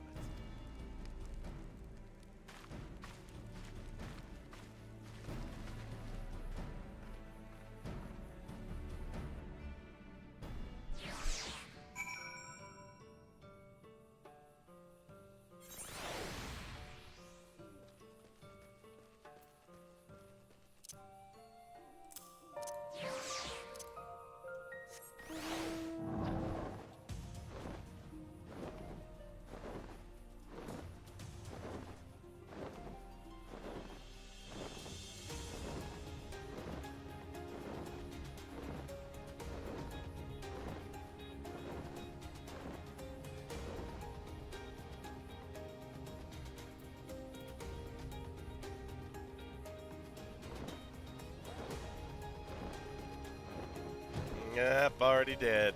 Damn it. I can sense no other sin eaters in the area. Hope this means Artbert will be coming this way soon.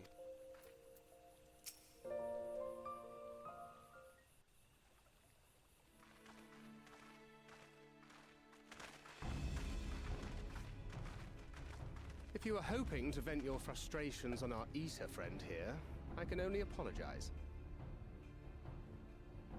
Few as they are now, it took us no time at all to track it down. That suits our purpose perfectly. Now we need only wait for Ardbert to arrive. Weren't you two meant to be attending to the empty? We were indeed, and we've made a certain amount of progress. So we thought we might see how the rest of the world was getting on. From what we can gather, the answer is strangely. Right now, we think we can do more good here. Fair enough. It is heartening to have all present. Mm-hmm. Indeed. We will be glad of the additional hands should matters escalate. Our quarry has come. Good.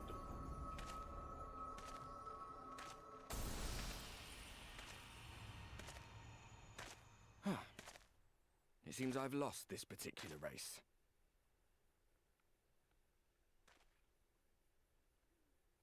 Although I suppose it's only fair.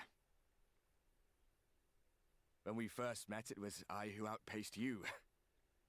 Ravana, was it?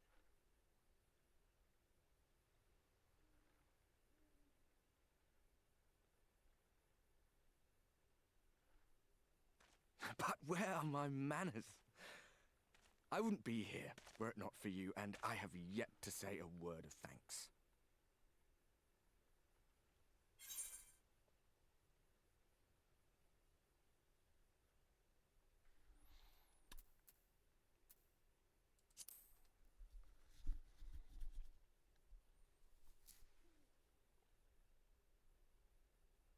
Poor fellow.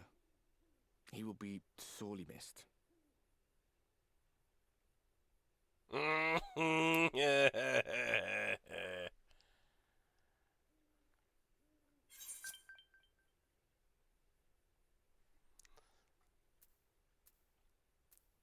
thought you were supposed to be good at this.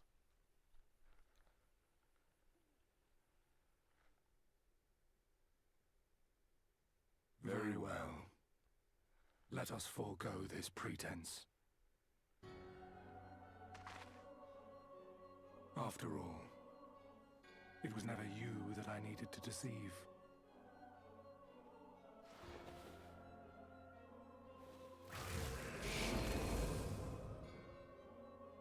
Yes, it is I, Elizabeth.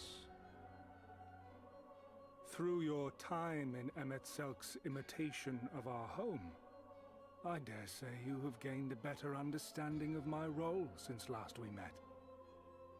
Not that it matters.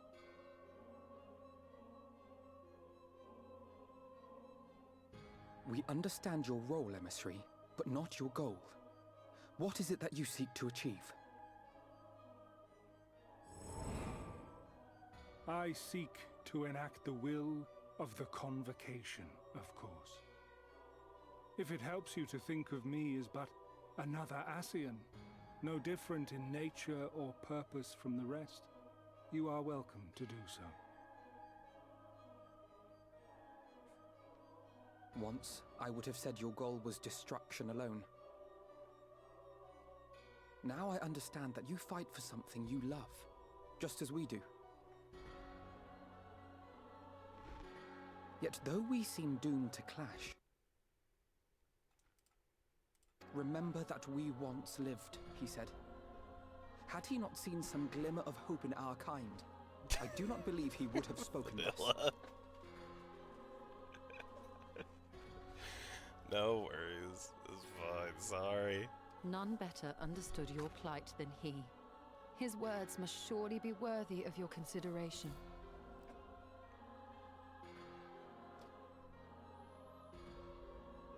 Emet-Selk.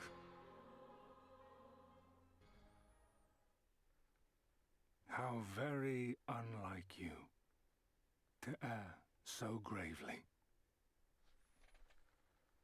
That one should stray at the end of so onerous a path is understandable, but I had thought you above such weakness. Mayhap you thought the same. Would that I had been present to offer correction. But I shall do so now, as is my duty, and return all to its proper course. As for you, look at yourselves. Look at your history. Look back 100 short years to how your greatest warriors were undone.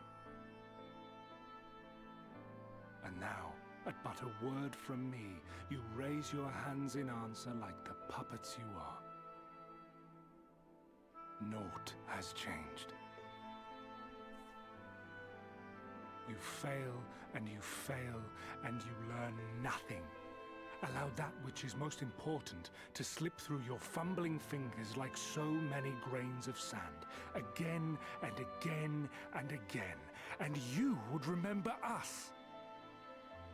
You do forget yourselves.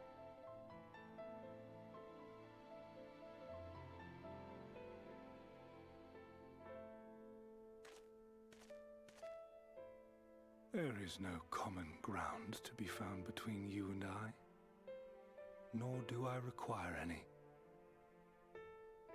I have my duty. Look, Wait! disgust on my face, my god.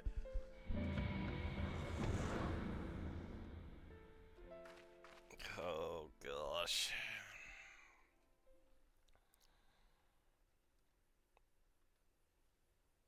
Well, we have confirmed the identity of our foe at least. And 'tis safe to say his objective is the rejoining. But we still have no idea how playing the part of a warrior of light will further his cause, nor why he would spur others to do the same.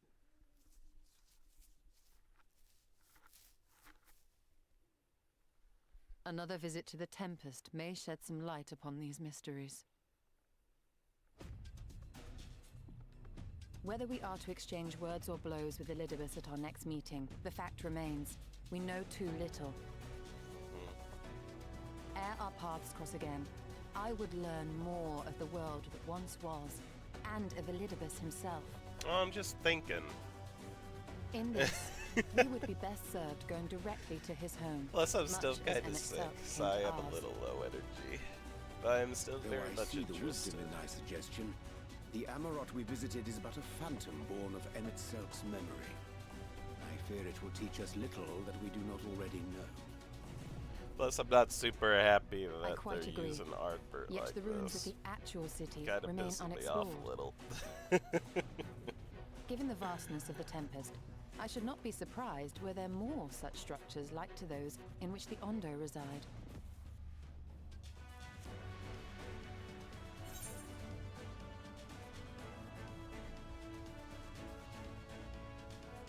As long as you don't make me do any more chores.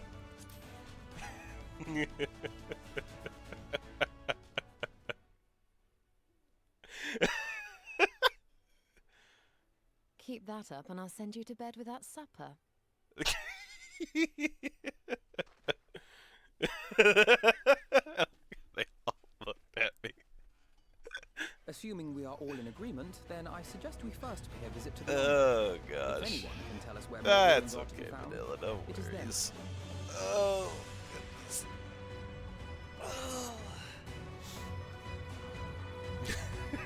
We'll just ignore that, I suppose. The comment about the chores is funny. I didn't think my character would take that so seriously, though. I said it only in a jokingly way, I thought. Disdain and obfuscation. What is thy true design, emissary? Rin, Thanker told me what La Habrea did to him. I can't imagine how he's feeling right now. I hate to leave him like that. Gods, they can't even let a man rest in peace. Am I the only one who sees the irony in Ardbert calling us puppets? That's true as well. Would that I had found the words to deny Elidibus. They are so much more than he believes us to be, and yet... Whoa. Istola would have you depart for the Tempest without delay. Ah, what's up? Oh. Alphino has the right of it. Let us pay a visit to the Ondo. We should speak with Tolshath first. As chieftain, he is doubtless privy to a great many secrets.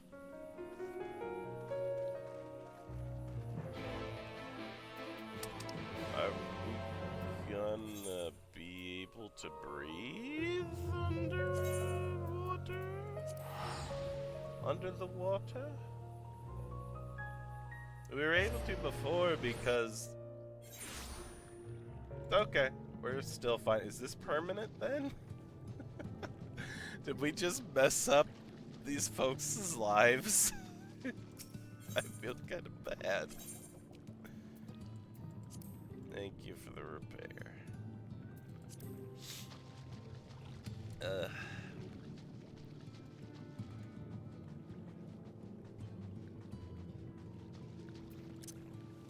Cool. Alright, let's talk to everyone again. Thankred.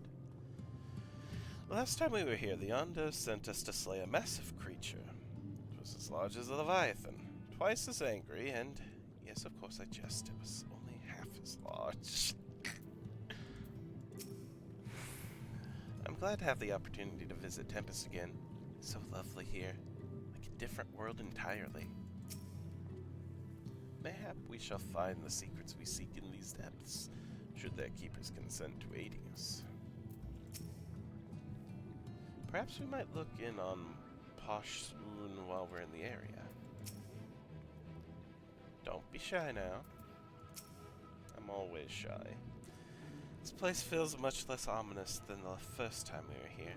Then again, we did have the shadow of your impending death hanging over us. Very true. Very true. Glad we don't have to worry about that.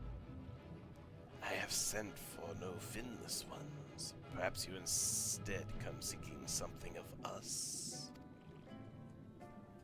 Yes, please. We need help.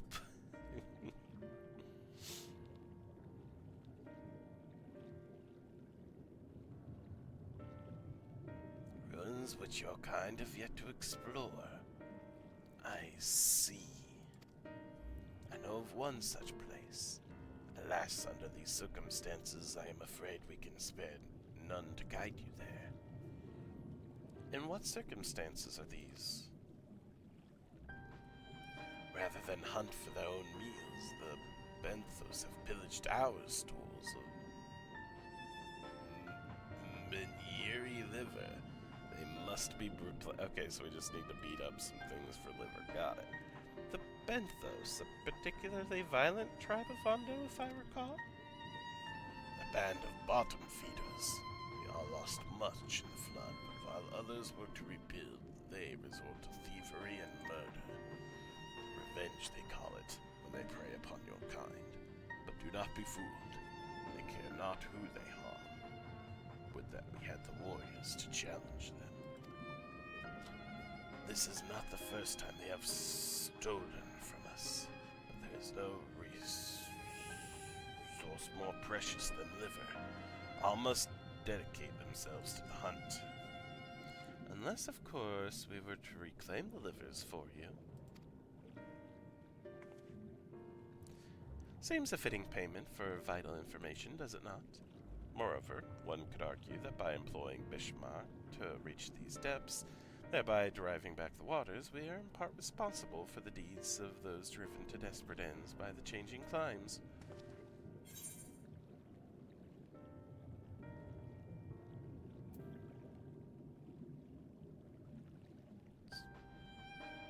Could we not simply hunt the Meniri ourselves? We might, but that wouldn't discourage the Benthos from stealing from the Ondo again, now would it? True. That is fair. Reclaiming the stores it is, then. Fair. Alright, cool. We'd be grateful beyond words if you did. The Benthos have surely taken the livers back to the Flounders floor, but be warned, there'll be no shortage of guards waiting to spear intruders. We're strong. Then we will have to not... Oh my goodness. Then we will have care not to draw their attention, shall we?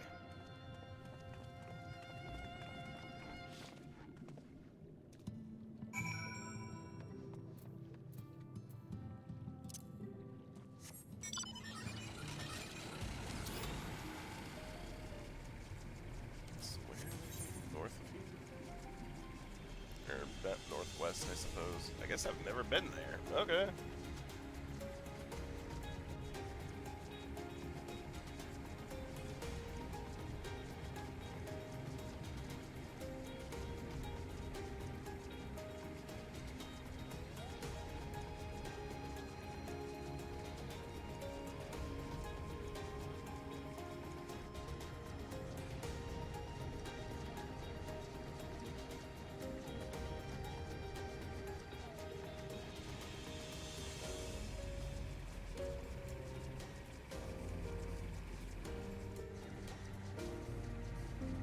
Discover some of these locations while I'm heading there.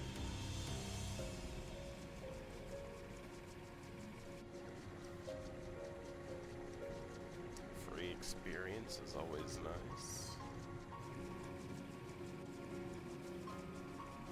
Do I need to go down? Oh, no, I see. I barely see. Yep, right there. Will I just be able to fly over everything? Oh, Nub is going to be a cave, isn't it? They did say that, didn't they? Something similar.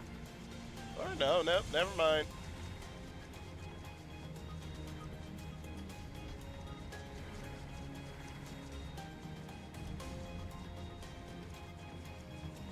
Oh.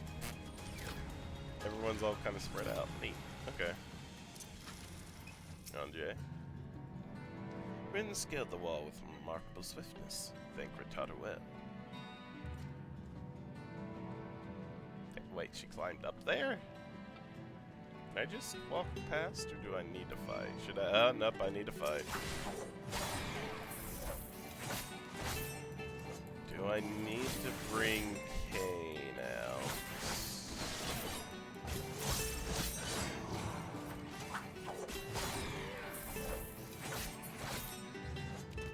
That might be fine.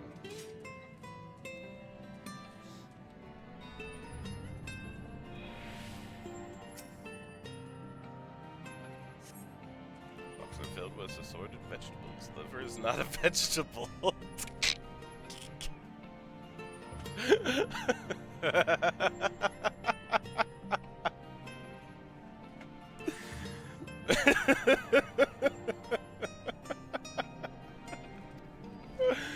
You know what? They're not wrong. Liver is in fact not a vegetable. This is gonna be fruits, isn't that an orange on top of it? On cursory sniff, you detect the faint aroma of fresh oranges, a far cry from the rather memorable scent of Maniri liver. Oh, a bristly bag, Thancred. I go through the. I can go through this. Good. These aren't the livers, but they're certainly stolen from somewhere. Less wheat has started growing on the seafloor since last I checked. Well, I have to check. Because thrusting your hand into each sack in turn, you find that all are filled with wheat down to the bottom. You also find that raw wheat is unpleasantly pointy.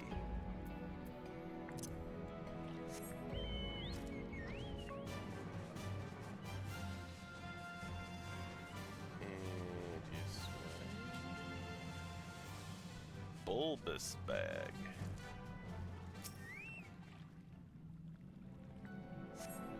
From the squelching noise they make when prodded and the vile stench, you conclude these. Okay, we found the livers. Wonderful.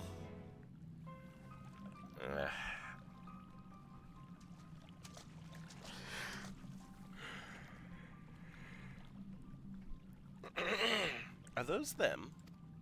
Yep, seems like it.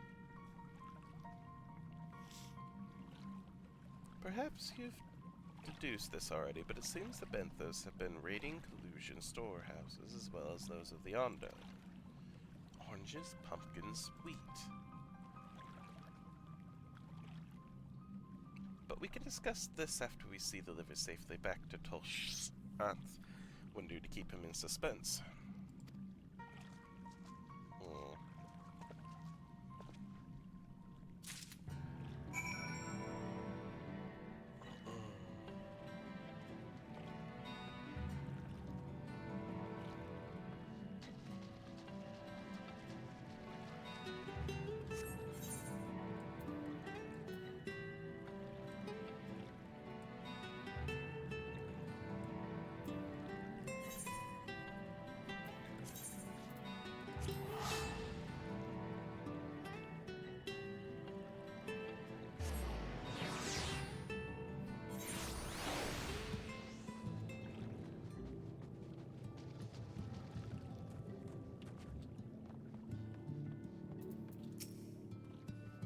you happen to see a bird while you were in the caves? Rin insists that there was one, but how?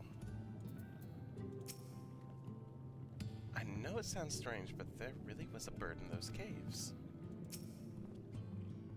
To venture ashore and steal from the collusions entails unconscionable risk, yet there is no denying the truth of our eyes.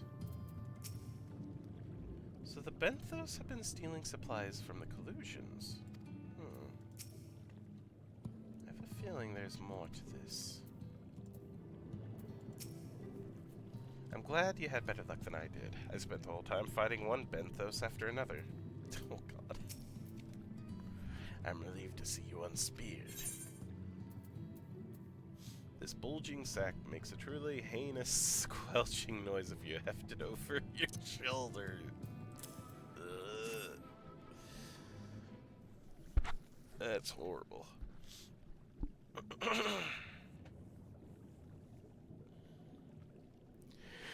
Our precious livers, I knew you would not fail. We also found a manner of foodstuffs from collusion, the Flounder's floor. Tell me, Tolshanth, does that seem odd to you? It is brazen, to be sure. I'm reminded of rumors I've heard recently concerning a rash of thefts from collusion warehouses. The perpetrators enter in the dead of night and are gone before anyone has realized what has happened. The Yulmoran army has been investigating, but thus far to no avail. Perhaps the reason they've struggled so far is their quarries of the sea. The true question, then, is what we mean to do about it. Much as I would like to proceed to the ruins without further delay, we cannot allow the Benthos to carry on as they are. If I may, I believe that the ruins are, in fact, key to the Benthos' plan. What do you mean? Is that so? Those ruins which lie deep within the illuminated land are a recent discovery. We have seen signs that the Benthos are preparing to claim them with all haste. We cannot fathom why, but in light of the knowledge that they have been stockpiling resources, it's clear that their queen will soon give birth. They require space to raise their young and food for both queen and hatchlings to thrive. Well, we can hardly fault them for that. Under normal circumstances, perhaps, but conditions in the Tempest are far from suitable for spawning. These resources barely able to sustain our current population. There's only one reason they would disregard this. They seek to build an army, and with it take revenge upon the Finless. It's not a surprise. They came to us not long ago seeking allies for the cause. We rebuffed them, of course. The suffering of others will not serve as balm to their own. The Queen, however, desires only bloodshed, and will gladly send her children to die in our stead. They are planning to wage war that changes matters considerably. Indeed. I doubt that this can be resolved without violence, but perhaps with a show of force we can convince them to see reason before the die is cast. I would rather not risk your people in the attempt. If we travel to the illuminated land, is there a way we might identify the ruins ourselves? Yes, once you reach its depths, go deeper still. You'll see a monstrous structure there upon the seafloor. That you have come to us now is the will of the Ancient Ones. They have guided you here that you may drive out the usurpers, those who seek to use their magnificent creations with vile purpose. I have no doubt that they will show you the way forward. Hmm? I'm afraid that the dead do not speak quite so clearly. Nevertheless, we shall try not to disappoint. If what we seek lieth deeper still beyond Amarant, I would call upon the assistance of another.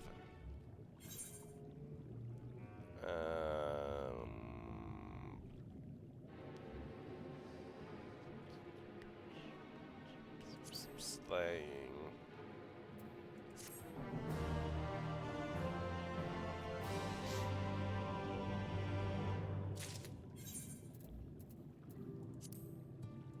Are we thinking talking to Bismarck again?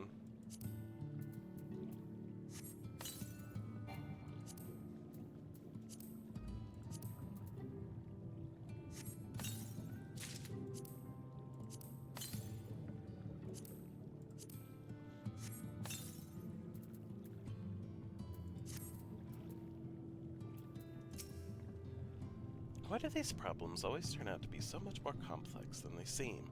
Couldn't we have a simple, straightforward adventure for once? The good guy's good, the bad guy's bad, no drama or intrigue, and it all ends with tea and tarts.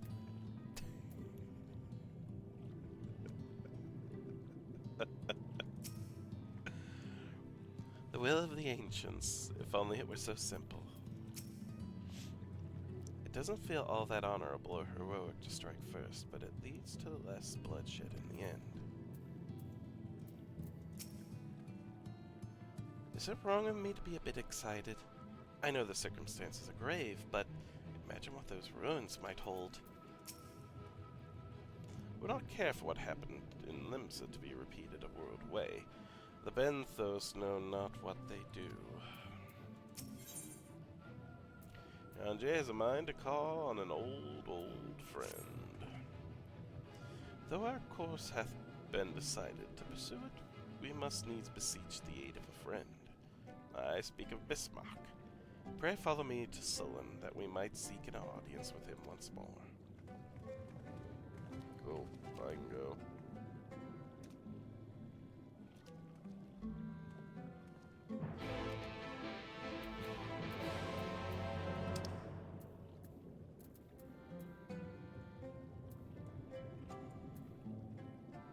Oh yeah, I guess there was no crystal there. Oh well, we'll take it to the fort.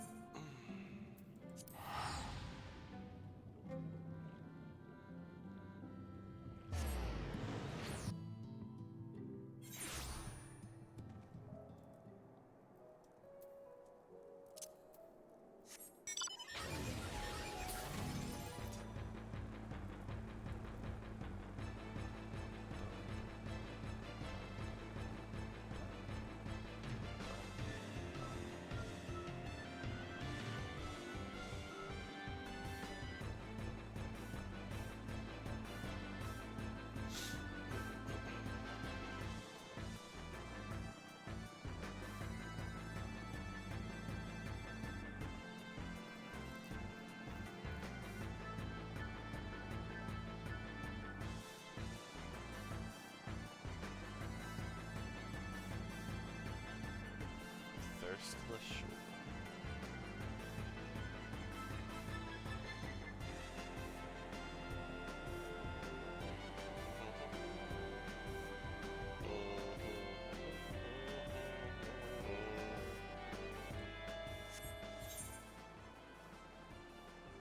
What dungeon was this again? Oh, never mind. We need to come here in order to get help from our new friend. That I can't remember the name now off the top of my head. No, I feel bad. Also, I guess I need to be here and not go directly to the island. Sorry, my bad. The island, not island. Primal, not primal.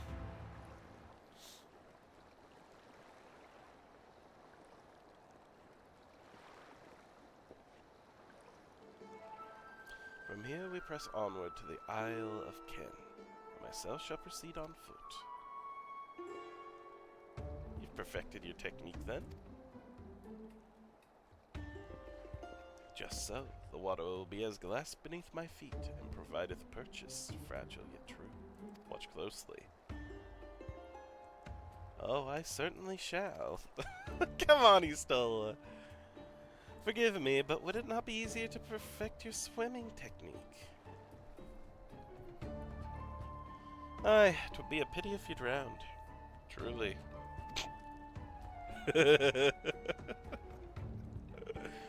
Oh, hush. I'm sure it'll be brilliant.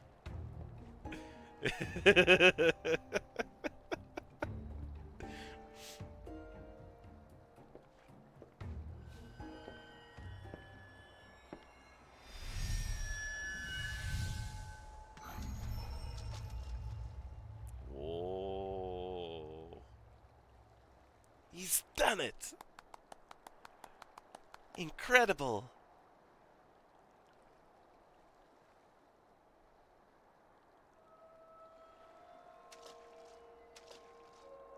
But what about waves?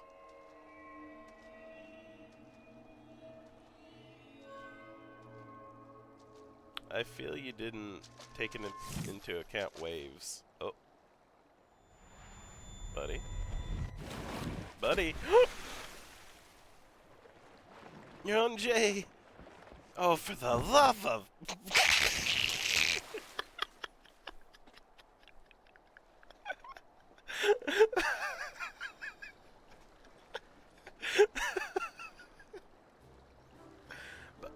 Mine apologies. The technique requireth the purest of focus, and mine... 'twas lacking.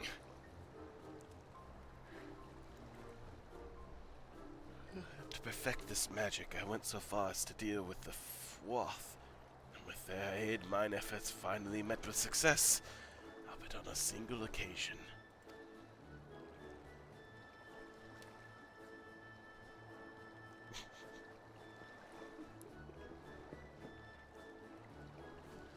I know not why I cannot repeat it.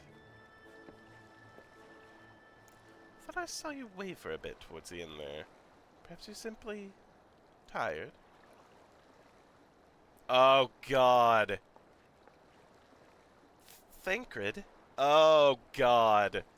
Oh, no.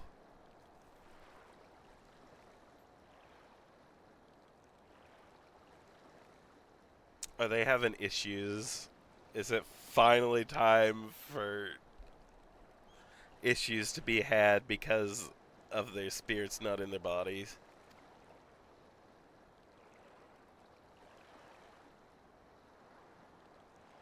It's nothing to worry about. Only a dizzy spell. Though it may not be wise to go for another swim just now.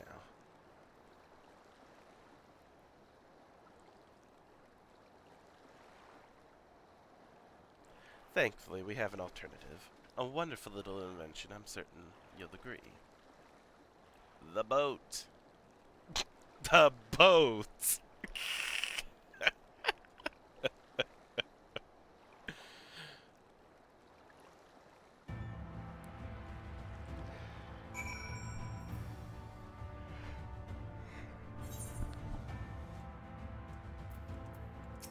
Thancred, before you make some quip about age catching up with me, you'd be out of breath too if you had to drag your Aunt Jay out of the sea without so much as a warm-up. You're not wrong. Sort of dealings with the Fwath, I wonder. Do you think those two are really alright? Perhaps we should take a moment to rest.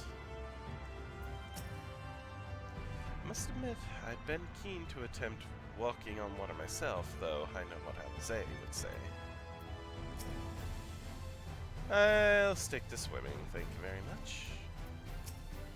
Yonder, I'll petition Bismarck's aid on our behalf. Let us pray my diplomacy proveth more effective than mine experimental magics. You have a way with Faye, Your Andre. I'm sure you'll be fine.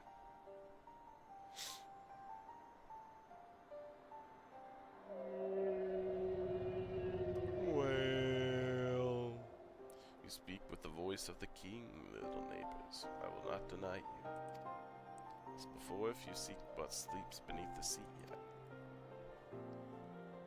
Thine kindness as boundless as the depths, serene one. Before we depart, however, I ask a favor. After our last flight, I found many creatures clinging to me. I am itchy. Remove them, and I will take you below. With all haste shall it be done.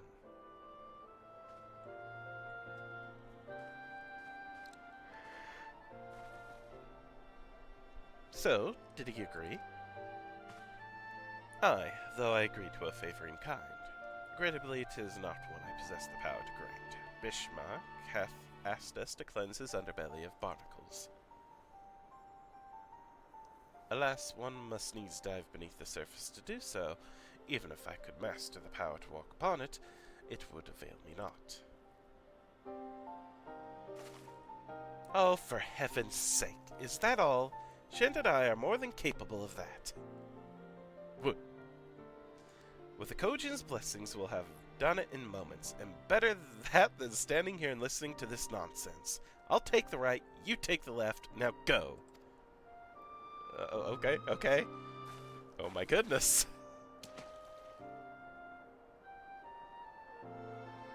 Is she okay? I am in your debt. Sure.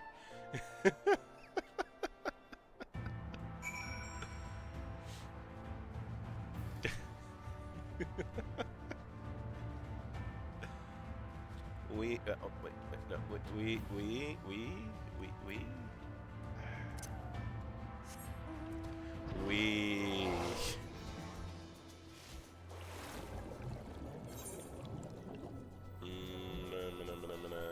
Barnacle.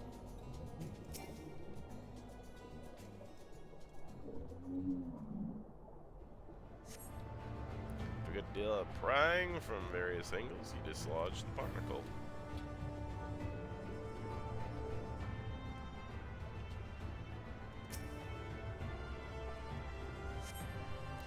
After a good deal of prying from various angles, barnacle.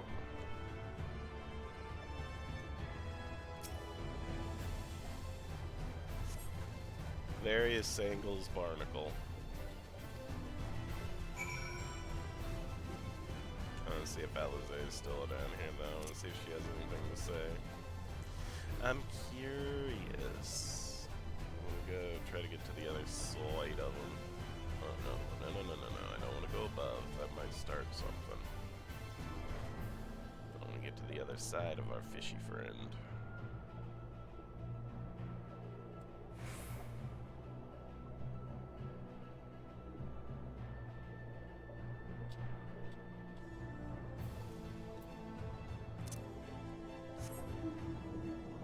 There we go, much faster.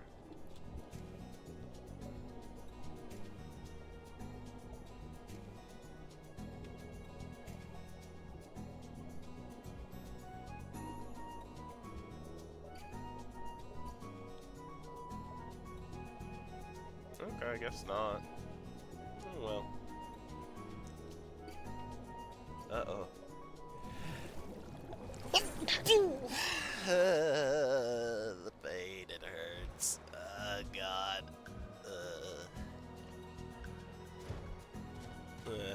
Sorry, give me a minute.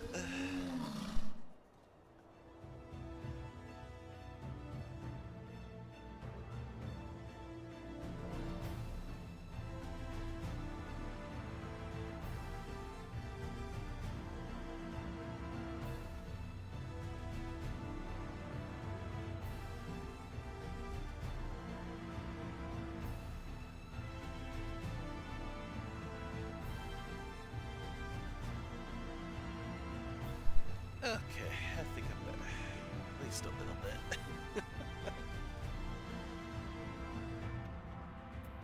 Alizé, you okay? Well, that was disgusting. I pray it will never be required to attend to any other matters of personal hygiene. The power to breathe underwater seems most convenient. Yep, the Kojin might be persuaded to grant me it when we return to the source. I can swim after all. Would you please keep an eye on Thancred and Yonche? I'm still not convinced they're alright. I take it you're finished? Apologies for sitting this one out, but it did seem more appropriate for those of you with the Kojin's blessing to handle it. Fine efforts are most sincerely appreciated. How informed Bishmark that we may depart without further delay. Get the heck out of here.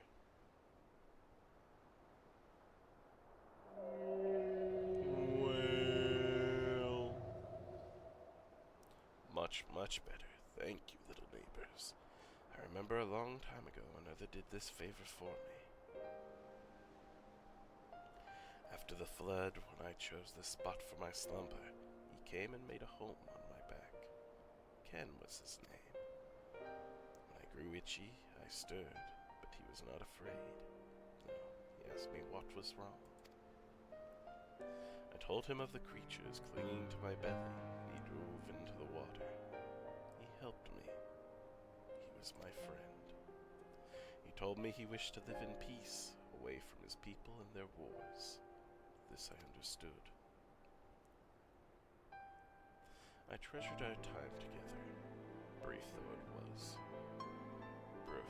Brief though it always is. But I remember him, and how he laughed when we flew. I remember when he slept. I too slept that day, and many days since. But the light fades, and the darkness returns. Ken sleeps, but in memory he laughs, and together we fly. And I am here. I am awake. It feels good to speak and to be heard again. A shame others cannot understand me. If thou art willing to learn, I would gladly teach thee the language of man. Well, thank you, little friend, but it is time I grant you your request. But first I will take flight to cleanse my body and prepare. The dive will be swift, and I would not have you struck by errant debris.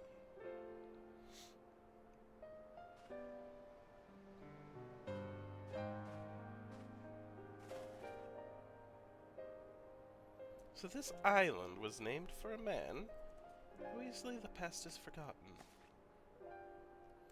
He passed not even 100 years ago, yet the truth has slipped from history, like so many grains of sand. Might I have some explanation of what he just said, or shall we all stand about making vague and mysterious allusions? Well, he maketh ready to deliver us unto our destination. Bismarck bade us wait for him on the shores of Kalusha. That's all. I feel as though there was more to it. Indeed there was, but it hath no bearing on the task at hand. I should be glad to share the rest with you anon. Fine. Later then. She's pouting.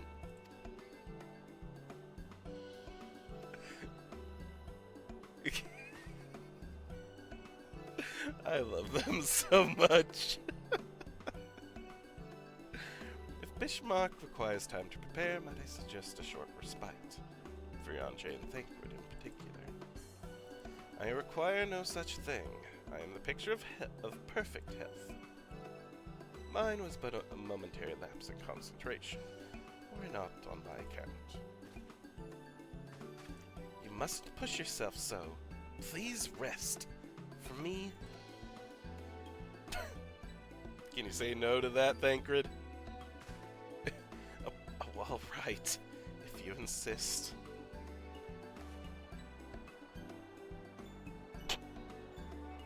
I love the quick facial expression, like, yeah, You too, Shint. You've been running yourself ragged.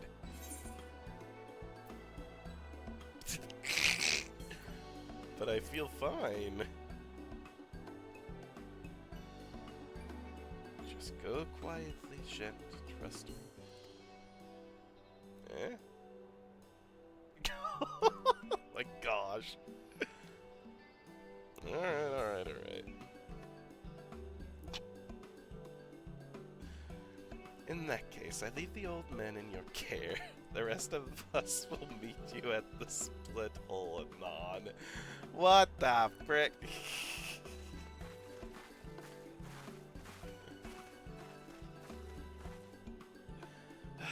Word of advice, never let it show. What you realize is she struck a nerve. She remembers. I thank God she remembers.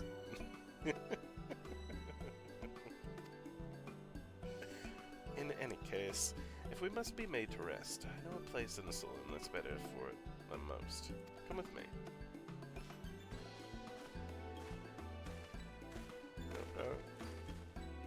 I've actually not really explored much of Solon. Just seems like a long dock. Oh, shoot. A little cafe here? Dad Fort? Your name's Danfort? Okay. Yonjay. With age cometh wisdom. So I pray. Oh, goodness. Alright.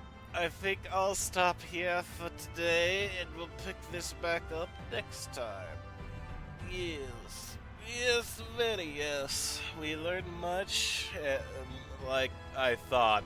The Ardbert is not Ardbert, it's the Ascian.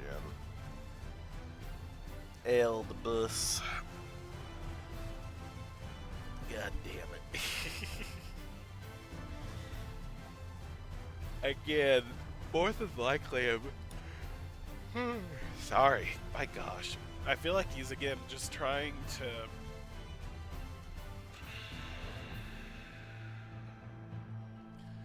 They say Eldibus was mainly more about having an equilibrium between the light and the darkness. But again, if the rejoining is what they want, then they need to cause another calamity. Which means going against even what he wants to do, which is, again, keeping things even between light and dark. What I feel, he's just trying to make things tilt back towards the light, since, again, just because we've been helping and bringing the night back and everything doesn't mean that things are still heavily tilted towards the light. And again, another good push towards that end could cause another flood or worse, is what I'm thinking, anyway. Whether or not that is true or not, or if that's where this is going, I know not. But we may figure this out next time. So again, thank y'all very much. Thank you, Lucian, for chatting with me, and thank you, Vanilla. I'm sorry if it seemed I was, I don't know, bored or whatnot. I'm not. If I was bored, I would not be playing more of this. I do enjoy it. I'm just for... Again, if I get kind of quiet or whatnot, it's either I'm thinking, I'm not super happy,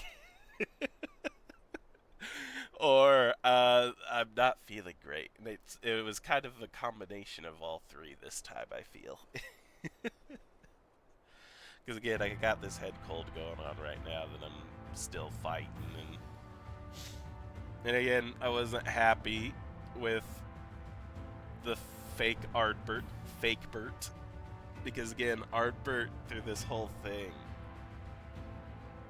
was another character I really liked. I knew it wasn't gonna last long, just again because again he was in spirit form and everything. I felt again the best case scenario would be if he would be able to meet that kind of the ending that we had, you know, with him walking towards his friends into the beyond, which again I felt was a perfect ending for him, his redemption, you know. And then they just do this, which does not again make me super happy. It makes me kind of pissed. Again, yeah. Alrighty. Sorry I have to explain myself, gosh darn it. But no. I kid. But thank you both for chatting with me. I do appreciate it. Thank you. I'll be back tomorrow, and maybe there'll be some raids then, but we got a lot of story this time, and I'm happy with that. So, yeah. Until then, I hope y'all have a wonderful rest of your day, rest of your evening, whichever it may be. And I'll see y'all next time. Bye, everybody.